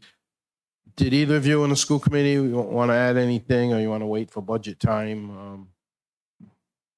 Okay, thank you for your attendance. Could we revert back to the agenda at this time? Storefront Improvement Grant current applicant and awardee overview requested July 30th, 2024. Discuss Council Vice President Rigo. Yes, sir. Go ahead. Thank you, Mr. President. Just trying to get a review and of all the storefront improvements that are there. And I know I had the clerk forward an email yesterday from a business that was denied. And if you look at why they were denied and other applicants were accepted with the same amount, asking for the same projects like windows. And here we have a company that's been in this city for a long time. They employ a lot of people in the city that live in the city. They support local businesses, and they were denied, and there's some questionable activity, as we all know, that got storefront improvements. I just want this thing to be used properly, and I'm dismayed. I'm not happy that this company got turned down. You all received the email via the clerk. That's what I have to say about that. Councilwoman. The chair, thank you. So I've had ongoing frustrations with this storefront improvement grant process. At one point, we were given the list of all of the applicants up until that point that we requested them, with those that were approved and then those that were declined, and then those that were still pending. And I know businesses are still looking and applying because people reach out and ask if there's any funds available. And we know that there is a substantial amount of money still available in that pot. And I don't understand why the city is nitpicking how they're giving this money to businesses in our community. I don't understand what the restriction, why there has to be so many restrictions. This is opera money that was given to us. It's not taxpayers' money, which, I mean, I think it is in a way, but it's not, why are we holding on to it? Why are we not giving it to the businesses regardless of why they need it when they're brick and mortar businesses that could benefit either from a sign, from curbing, storefront, whatever their need is, a new heating system, a new AC system, supplies for their businesses. We're picking and choosing however way they're doing it, which I still don't understand, even having had multiple conversations, why some are getting preference over others and why there's so much glue on people's shoes to get access to 10,000, 30,000. The max you can get is 40,000. I don't understand why there's so much glue on people's shoes to be able to receive this. Similar to, we had the beautification for the placemakers. We haven't put any placemakers anywhere on the corridors, and now recently we were told that we were awarded grant funds, which is great. We got free money to do some of that, but why are we sitting on money that we can use? Same thing with the roof at Oldham. Why are we sitting on money that we can use and being proactive? It's very frustrating to sit up here bi-weekly, month after month, year after year, and see the way things work behind the scenes without any good finished products. That's the goal, is a finished product, and there's not a lot to notice. We can get an update on that for the next meeting. I do know there are restrictions. Well, just for The clarification, storefront. these applications, they go before our Economic Development Committee. They're the ones who vote on these projects. It's not one person in the administration. So if we want these answers, you need to invite Jim Moran to a meeting, and then he could discuss. There was a project manager at one point also. Well, Melissa will get them and she'll vet them out, but it's the EDC that does the actual voting on these. Right. So you can either go to one of their meetings and see how the process works. There could be a valid reason why. Well, in that case, the business that Council Vice President mentioned, They should read have the meeting minutes. email quickly. I didn't read it twice, but it said something about they just weren't eligible. It was that windows were not in the. I would have to read the meeting. So we'd have minutes. to look further. Now the windows Yeah. have. Right. So, I mean, So Jim would be the one to get some clarification on that. Yep. And I just don't know how that vote went. Why? Madam Clerk, can you send Mr. Moran an email asking him in regards to that business? And obviously copy the chief of staff? Yeah. Thank you. Okay, next. Review of receipts of storefront improvement grant awardee follow-up from June 28th, 2024. Discuss Council Vice President Rego. This was, no, this.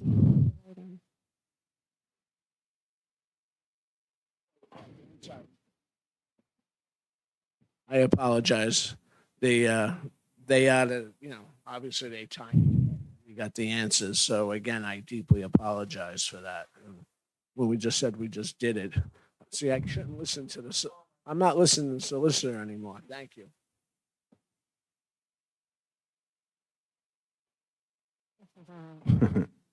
All right, let's move on to the next. Requesting a projected operating budget for the community center, July 18th, 2024. Discuss Council Vice President Rego. I was informed by the mayor that what they're presently going to do is take the staff from the senior center and operate in conjunction with the community center when that comes up. Okay. Thank you. Thank you for the information. Next item. Under continued business, standing item, discuss impact of Washington Bridge closure in the city of East Providence City Council. Yeah, I don't have anything new. I think we all follow the news daily and, I have not heard one word about the money the state allocated for businesses that were impacted. That's the only thing I've been keeping an ear out for. I know the budget, I believe they allocated money. I just don't know how that's going to be dispensed to the affected businesses. So that's something we could probably dig around in. And I'll ask the chief of staff, you can stay there, just make a note.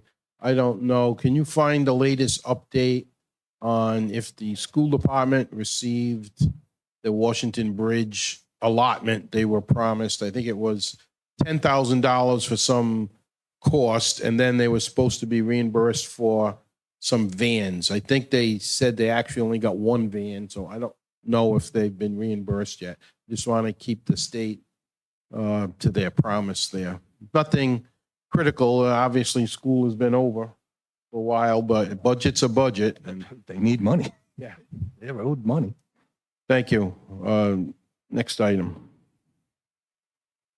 Update on status of project and predicted timeline, Council Vice President Rigo. I'm sorry, I might have jumped. Someone else want to say something on the bridge? Pretty well. Okay, go ahead. Next. Then there's the list of ARPA projects, Potter and Burgess parking lots, Pierce Field, storefront improvement grant, community center, police department, Crescent Park concession stand, event pad, Kent Heights, art utility box project, Old Point Park, Oldham School business incubator, Oldham School physical building updates, roof windows and doors, placemaking citywide, splash pad, Riverside, adaptive playground equipment. I can give an update on Oldham. I've been working with NVA, the advisors. They're awesome. They really share the vision of community space with business incubator. They'll be reaching out to everybody. A very, very strong conversation talking about different uses. I hooked them up with some different community partners that they could reach out to talk about possible uses of the property. They absolutely agree with the vision that was presented of community space with the business incubator. They believe the building can be saved. It's going to need work, but they did say, let's go ahead with the roof. But we're going to do the front part. You'll see the resolution. The reason we're holding off on the back is depending on what goes in there, the ceilings may have to be raised. So we don't want to put on a new roof if that's going to affect anything. But they said, absolutely go ahead with the roof on the front part. Let's stop the water damage. They also said, let's hold off on the roof, the doors and windows, only because we're not sure, like if windows have to be widened or stuff in the back. And some of those door frames, as you know, that building was built before the ADA. So some of the door frames may need to be widened and some work like that. So that's why we're holding off on that. We will have, this is only like 300 and something down for the roof. So there'll be leftover money from that. But again, we got to find out where's all this opera money that's all of a sudden appearing. So I know after we do this resolution, I don't know if there's going to be anything this year that the rest of that money would be like 600 and something change. If there's something that can be put into the building, I'm fine with that. But if not, you mentioned Glen Line. We've talked about compost bathrooms, schools. I mentioned the ventilation in schools. So Oldham is moving forward and they're doing a great job, NVA. Are you participating tomorrow in the Zoom meet? I think there was a Google meet on, I thought it was on Oldham. I was asked to. I wasn't invited to I him. thought I saw your name. We were both, I'll double check the emails. I'll let you know tomorrow. Meeting Supposed to be like around 11 in the morning. I with who? With the feasibility study people. Oh, that may just, I've already met with them. Yeah, maybe that was it. You already met. I've already met. Yes, okay. All right, thank you for that update. What other items would need to be updated? Yeah, you have. Do you have the list, Madam Clerk, do you have the response from the administration on all those items? Could you read, all right, could you read those into the record, please, starting with Potter and Burgess parking lot? Thank you. Potter and Burgess parking lot under construction should be completed by the end of August. Pierce Field in discussion with engineering firm to discuss options of stadium turf upgrades. Storefront Improvement Program, 12 new applications approved by the EDC in 2024. Community Center, approximately $6 million in additional funding announced from the Rhode Island Pandemic Recovery Office in June due to other communities dropping out of the program. Now approximately $16.5 million in funding between ARPA state grants and federal earmark. Schematic design complete, more detailed design development stage underway to be completed this fall with the goal of bid packages by January 2025. Due to funding constraints, building will not include any swimming pool elements, pool-related mechanicals, etc. This will simplify some elements of the building design. Bentley Construction selected in May as construction manager at risk and has been reviewing designs to streamline preparation of bid packages. City is looking to order items early that require long lead times. Maintenance plan can be done after design development stage when there is more detail on mechanical, electrical, plumbing, HVAC details. Additional 80 parking spots will be added with more efficient with bus parking and maintaining a green space area and walking path. Police Department bid openings on August 1st, contract to go before council in August. Construction slated to begin in early September. Crescent Park concession stand lease with Doom Brothers approved by council in June. Work on building ongoing, will open this season. Community meeting held with Mayor 7/10/24 to discuss new building plans and other planned park improvements. Working on adjustments based on feedback. Event pad, nothing. Kent Heights, construction underway, 11,770. Change order approved for landscape architect to manage construction. Council approved purchase of compostable toilets, 6/25/24. Art utility box project. Artist proposals to be submitted by the end of July. Work expected this fall. Bull Point Park under construction. Parking lot should be paved by end of season. Walking paths currently under construction. Oldham School Business Incubator feasibility study consultant continuing work. Scheduling stakeholder interviews and preparing to launch small business survey to gauge interest and get input. High-level facility evaluation completed 7/2/24. No concerns urgent enough to recommend not going forward with the study. Does not include an in-depth analysis of building condition. Oldham School physical building updates, roof windows and doors. RFP issued for roof replacement. Lowest bid approximately 800,000.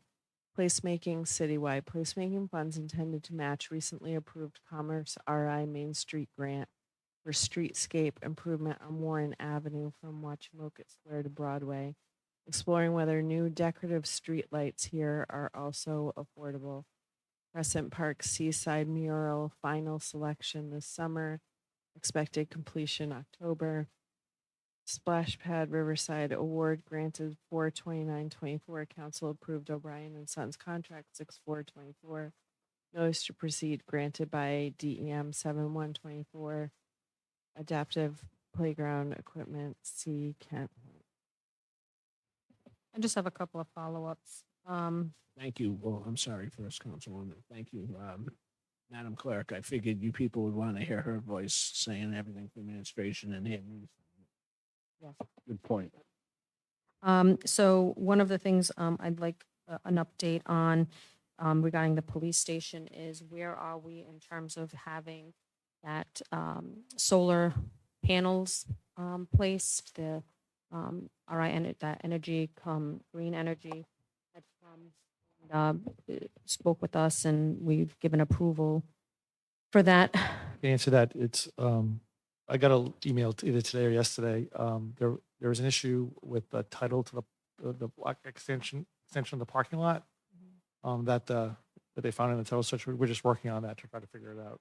They need to get financing, so they need to get the title cleared up. It's an issue of when we got it from PCD. There was an administrative subdivision done. For some reason, and I don't know, there's no deed to that parcel that we gave, but that was early on. So that they just discovered that in the title search. So we're working on that. So hopefully we can resolve, but nothing can go forward until we get the and stuff. So that's the same. And just to be clear, the roof is finished on. Oh, I believe, I don't want to say, I assume so. Yes, I'm sure I will get the, I'm assuming it is, yes. Okay. And then just a comment on the placemaker. So I did see that there's, and appreciate the Warren Avenue to Broadway. Again, I'm going to advocate strongly for Taunton Avenue, which is the main entrance of the city, for that to be made a priority. I know we're building up the Arts District, which is on the Warren Avenue side, but Warren Avenue has, over the years, been consistently getting beautified, which I think is great because it's a very important thoroughway of the city too. But I do not want us to forget the main entrance of Taunton Avenue as you're entering our city, that does need to be a center of focus. Councilwoman, and just one thing that I forgot to mention on the canopy, there were about a month ago, 2 months ago, there were also test holes done to see if they could support the ground. The ground test holes were done, borings were done, and that was completed. And there was some issue with contaminated soil there, but that has been resolved now too. So Okay, perfect. but I'll give you a more detailed. Thank you. I appreciate it. And that's all I have.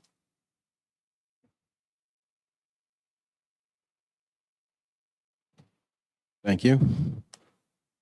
Next item, new business. I'll make a motion to appoint Bob Gagnon to the planning board, please. Second. All in favor? Aye. Aye. Any opposed? The ayes have it. I'll make a motion to appoint Ashley Roses. I apologize so much. R-O-Z-E-S. Roses. Second. Am I pronouncing that right? I apologize so much if I'm mispronouncing that. Motion by Councilman Lawson, seconded by Councilwoman Souza. All in favor? Aye. Aye. Any opposed? The ayes have it. Make a motion to accept item two's items as read. Second. Motion by Councilman Lawson, seconded by both Council Vice President Rego and Councilwoman Souza. All in favor? Aye. Aye. Any opposed? The ayes have it. Letter B, there are Let it be. nothing to report. The liaison for school committee, we did that already. Madam Clerk, continues at resolutions. Resolution authorizing the mayor to purchase a new rescue for the fire department, sponsored Council President Roderick. This is a resolution, request a 2024 wheeled coach Type 1 ambulance from Greenwood Emergency Vehicles. The cost is $415,200, and this will be using approved capital funds to complete the purchase. The fire chief is here. If there is a question, if not, is there a motion to approve? Second. Motion to approve by Councilman Fogarty, seconded by Councilman Lawson. All in favor? Aye. Ayes have it. Any opposed? The ayes have it. Thank you, Chief. Where's the rescue going?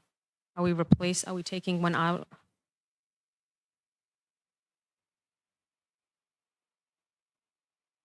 Can you come up, chief? Thank you. Because I know oh no, it was a ladder truck that we're renting. We have leased on.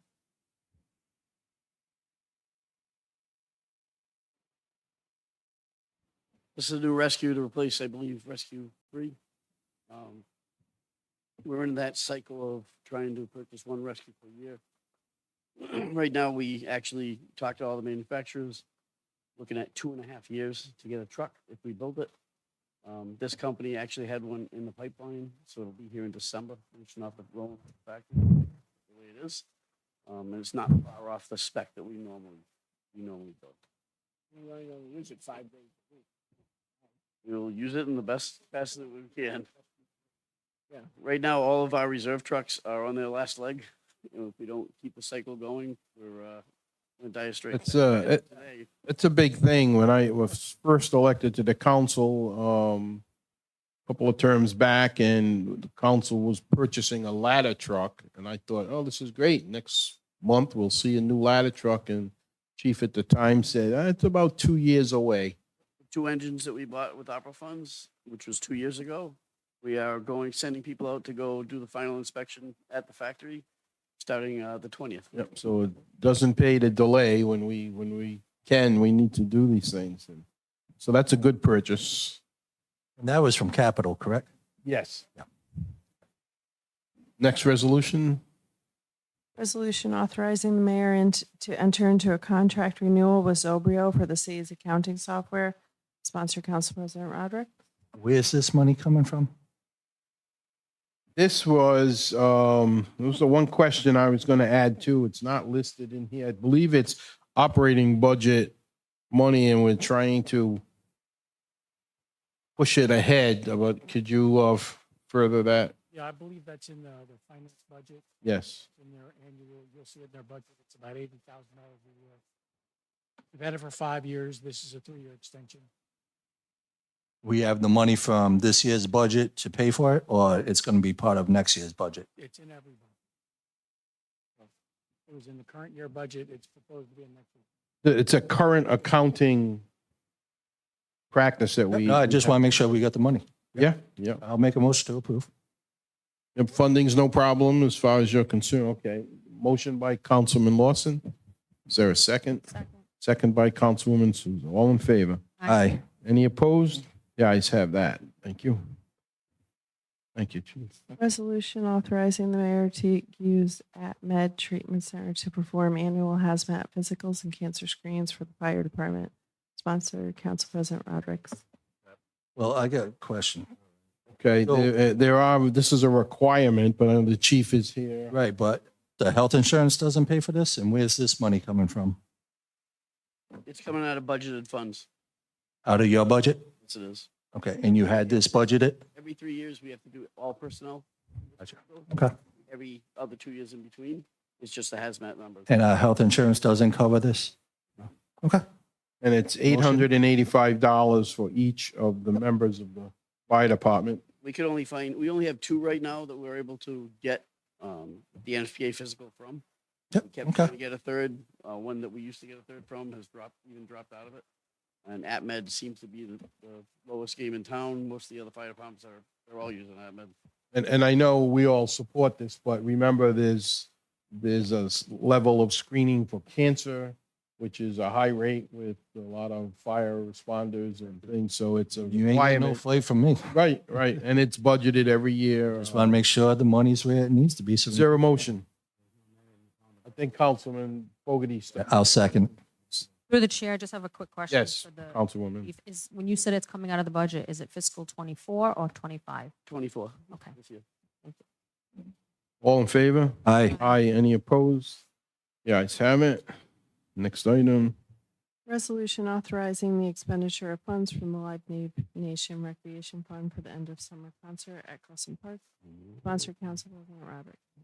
So this Motion is to- a second year doing this, using that money that has been allocated by the Live Nation concerts. They haven't had any, but there's still plenty of money in that account. So this provides for that end of summer concert and everything we need to make the day work. Council President, do you know what the balance is on that account? I don't have it exactly. It was 65,000 the last time. Now we spent a couple thousand. We gave the carousel some money. I don't know if Malcolm has. Be in the 50s. Should be. Okay, so I would add to the, pending the money is there, but it's there. He's got enough money in there to have the concert. Yeah. Party. Is there a motion? So moved. Second. All in favor? Aye. Aye. Any opposed? The ayes have it. Mhm. And Malcolm, before you leave tonight, I have a document to give you relating to that. If you don't forget, if I don't forget. Next item, please. Not make the check out to Bob Roger. Yeah. Resolution authorizing the mayor to purchase replacement gear for the fire department. Motion to table this till we find out how this ARPA funding's showing up. I'm gonna make a motion to approve. And then we're gonna get. All right, I'm not going to recognize either motion right yet. Let's see if there's an explanation for that funding. Yes, good evening again. So Yes. I know that this was brought up by several council members.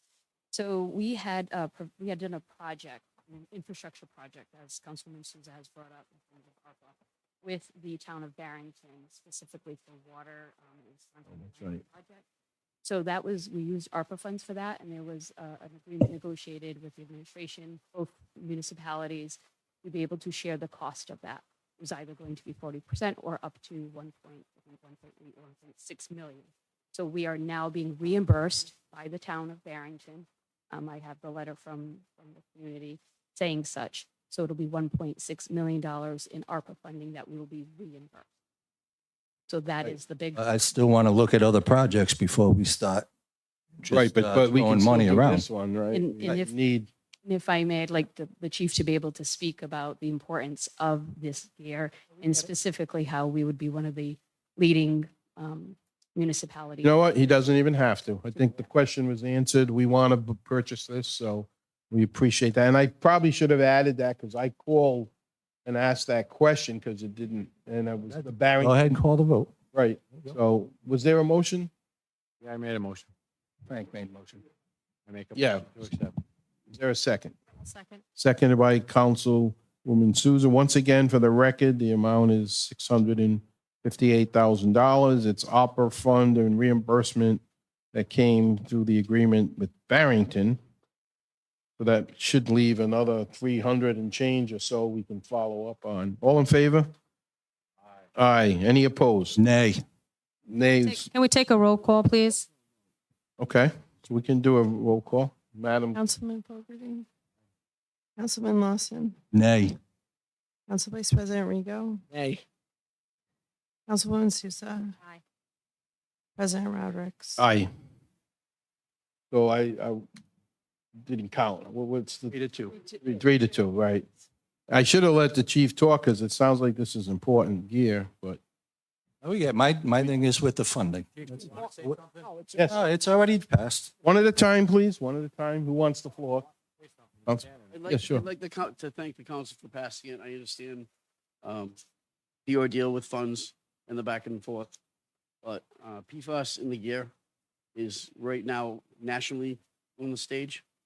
Massachusetts, as recently as this week, had a state legislature that after 2027, manufacturers won't even be allowed to sell gear to firefighters in Massachusetts with PFAS in it. There are two types of forever chemicals that are known to be carcinogenic in nature. We need to get it off our people as fast as we can. I did a conversation with the manufacturer that we use. We've been with them for many years. I started a program in 2005 with a grant because we didn't have very good gear then. We started from then, and then every year we allocated funding to replace our gear a certain percentage so that we were divvying it up over the years. Gear has actually gone up almost 50-something% in the last 5 years. That's driven by DuPont and the manufacturers for the actual fabrics. I think everybody was preempting for what's going to happen now because they're all going to be scrambling. The manufacturer gave us pricing from 2 years ago to do this many sets and to get rid of it completely. And we'll slowly build back up. But I used 90 out of our budget. It was allocated for 20 sets. And the rest I asked for funding from, and the mayor had where we could get it from. We just got to get that stuff off our people. Chief, how many equipment does this cover? It's 175 sets of gear. That'll cover the 111 uniform now, the 12 in the academy. I meant to say that earlier. The academy is going to be 12. They start on August 26th at the state academy, come to us in November, and be on the job proportionally, depending on how the budget goes, come in January. But that's enough gear to also put a number of sets of like sizes in stock. As you know, some of the fires we have to replace gear quickly. 26 people on a shift while that gear gets cleaned. Or sometimes it gets contaminated and we have to throw it out. And we need backup gear to do that. So this is enough to get us started, and we'll start a program all over again, and it's like resetting to zero. That was my next question. What's the reset? So how long are they good for if they're not damaged in service? Hopefully they're good for 10 years. Okay. What we've gotten to over the last 15, 18 years is 5 years on the line, 5 as a backup set, and then they're out. And we've done pretty well with it. And that's something that you consider in your budget? Correct. So I do have money in the budget every year. We can do 20 sets. Although last year we were short because it went up that much the last 2 years. So we didn't buy the full 20 sets because annually we inspect everybody's gear. And every year we have to replace at least 10 or 12 sets. But we have it staggered because you saw the price tag. Add another 30% to that price tag, and that's the actual cost of that. Well, I think very important, obviously, and I know my fellow council members agree, to have the appropriate gear and somebody who had, unfortunately, a fire in my own property. I know from not being there, but word of mouth, how intense that is and the protection that is needed to go into those structures to rescue people or clear the scene is really important. And, you know, you definitely have our support with that. Chief, I know we've had a busy time with rescues and fires and things going on. Are we pretty well stocked with equipment in the department, supplies, and in pretty good shape? We pretty much have a program. Yep. So even when the pandemic hit, we had enough EMS supplies. We were far ahead of most other departments because we try to keep a certain stockpile. We try to keep a certain timeline to use it by. That way we meter it every budget. So we're not spending X amount of dollars on something we can meter over the years. Great, thank you. Management, thank you for. So you're like BJ shopping. Right.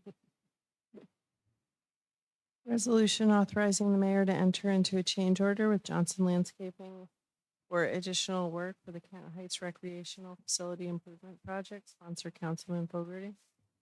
Yes, this is, we met about this, and I believe Councilman Roderick's, Council Chair Roderick was there, and Councilman Lawson. The parking lot's gonna be redone, the lights are gonna be redone. This money's needed for those two advantages. Also, throughout the park, the dirt, the hill they took out. So these improvements are needed. I move passage if there's any questions. Second. I just have a question. I think it's great. My only confusion is I feel like there was an initial plan and funds or idea set, and it seems like every few months it's like, oh, guess what? We got more. Oh, guess what? We need more, which is understandable, but that's not part of what the RFP scope went out for. So it really seems. Well, it was unforeseen. But it's a change order, which is almost present in every building. I've seen it with the I school get what you're project. saying. That we should have included the parking lot in the original plan, is what she's saying. I mean, yeah, because it doesn't make sense. And I'm not saying it's any one particular person's fault, you know, but it just seems Add on. weird to keep consistently adding on when it's like, well, what was the I mean, are we going to do this with the new workforce community center every few months having to be adding things and, we forgot, you know, a whole Thankful bunch of because hydrangeas. it's also conduit electric for the compost bathrooms and for the concession stand that I'm thankful for the future for use. Everything on here is needed.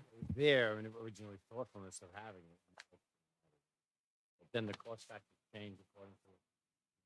We had to add more fill because they took out more garbage than Yeah, they. it's more than just adding a parking lot. There were problems that come up, and it's better to take We're it gonna do it, let's now do it right. and not do it from a budget account per se. But those are good questions. We have to watch, you know, the years coming, and we're gonna have to watch very closely. Contractor is very reliable. I'm very proud and pleased to have it. Thanks. Yep, you did a good job. Okay, there was a motion and a second. Did you get that, Madam Clerk? We did not vote yet. Okay, all in favor? Aye. Aye, any opposed? The ayes have it. Thank you. Resolution authorizing the mayor to enter into a contract with Patrick J. McKenna Roofing Inc. for the replacement of portions of the roof at the former Oldham Elementary School, sponsor Councilman Lawson. Motion to pass. Motion by Councilman Lawson, seconded by Councilman Fogarty to approve. All in favor? Aye. Aye. One nay and the rest four. Did you vote? So Aye. Yeah. Yeah, Four. so I just want to Sure. explain the Sure.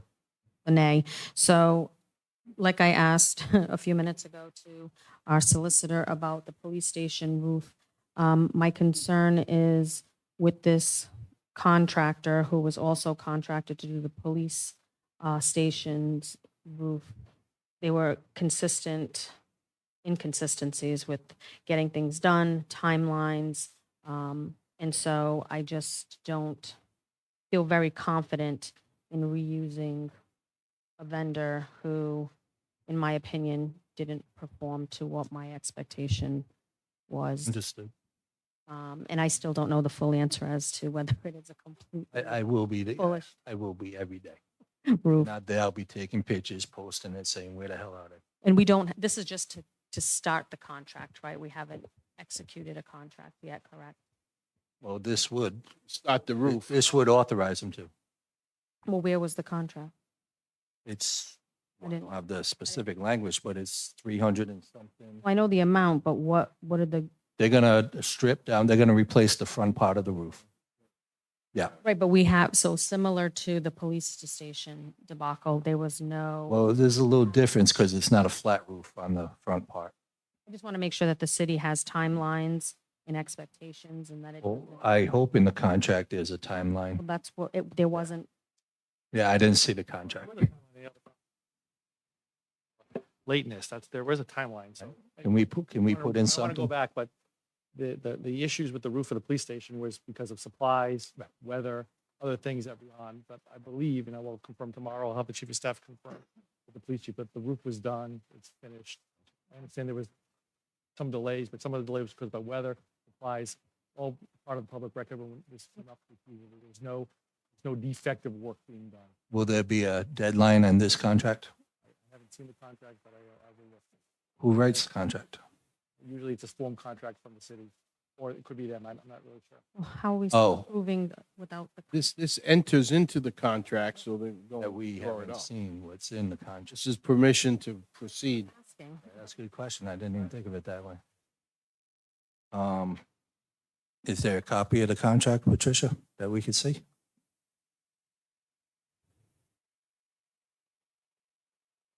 Okay. I mean, the scope of work, I understand. Yeah, Gives- do we tells- usually get the contract beforehand? Yeah. We're Ah. probably supposed to agree on a contract that you don't know what they're All right. agreeing to. Well, the scope of work, which is the bid, shows us what the scope is and what the two bidders were. Well, this authorizes the mayor to enter into the contract, and I assume we're gonna see it once they. Well, I don't like to work assume together. anything because Right, I mean, we've been talking about getting this roof done for, I'm not trying to Years. delay the roof. Yeah. I just want. I believe this is a form contract that the city purchasing department has used for all our contracts. It's a form that we use. Well, we they just put can't in be a deadline? blanket. Yeah, they can't just be a blanket, one catch-all. Well, every contract has a reasonableness written into it, so. Yeah. Well, if you want, we'll look at it, I'll look to see if we can amend it to put a deadline in Well, it. that's my reason for the nay, so. I just don't know how. We'll look so into it. get back to us We'll on get back to you. deadline. In the meantime, passes 4-1, and you'll get back to us, Yeah. Do that. as soon as possible on the, things can always be revoked if we don't like the, Well, contract could be breached without a revoke. well, but if we don't have it, yeah. All kinds of stuff when you start. we can delay it, but I know we've been talking about getting No. the roof done. No, I'm not looking to delay it. I just want everybody, or at least myself, to know what we're getting into. We do want to see, Jill, if you could email the administration asking for a copy of it. Okay, we'll get that as soon as we can. Next resolution. Resolution authorizing the mayor to enter into a contract with Jones Fish Hatcheries and Distributors LLC DBA Water and Wetland for water chestnut abatement for Central Pond and Turner Reservoir. Sponsor Council VP Rigo. I move passage. I mean, this is just to clean up those two ponds of Second? water chestnut, Are they going to Motion be by- putting fish in there? hopefully after it gets cleaned. Motion by Councilman We're Rigo, on the Riverside, seconded we by stock Willett Pond with. Councilman Lawson. All in favor? Aye. Aye. Any opposed? The ayes have it. An ordinance and amendment of Chapter 18 of the revised ordinances of the City of East Providence, Rhode Island, 1998, as amended entitled Vehicles and Traffic, subsection 18-269, Bishop Avenue, northbound and southbound at Pavilion Avenue. I move passage. Second? Motion made by Councilwoman Souza, seconded by Councilman Lawson. First passage, all in favor? Aye. Aye. Any opposed?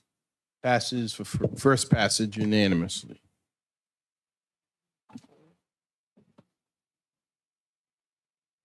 Stop. Well, the clerk's got to read it. That's it? She read the. You ready to adjourn? Are you ready to adjourn? Motion to adjourn? I second that. We're over here, but Yeah, they got your ear. All in favor of adjournment? Aye.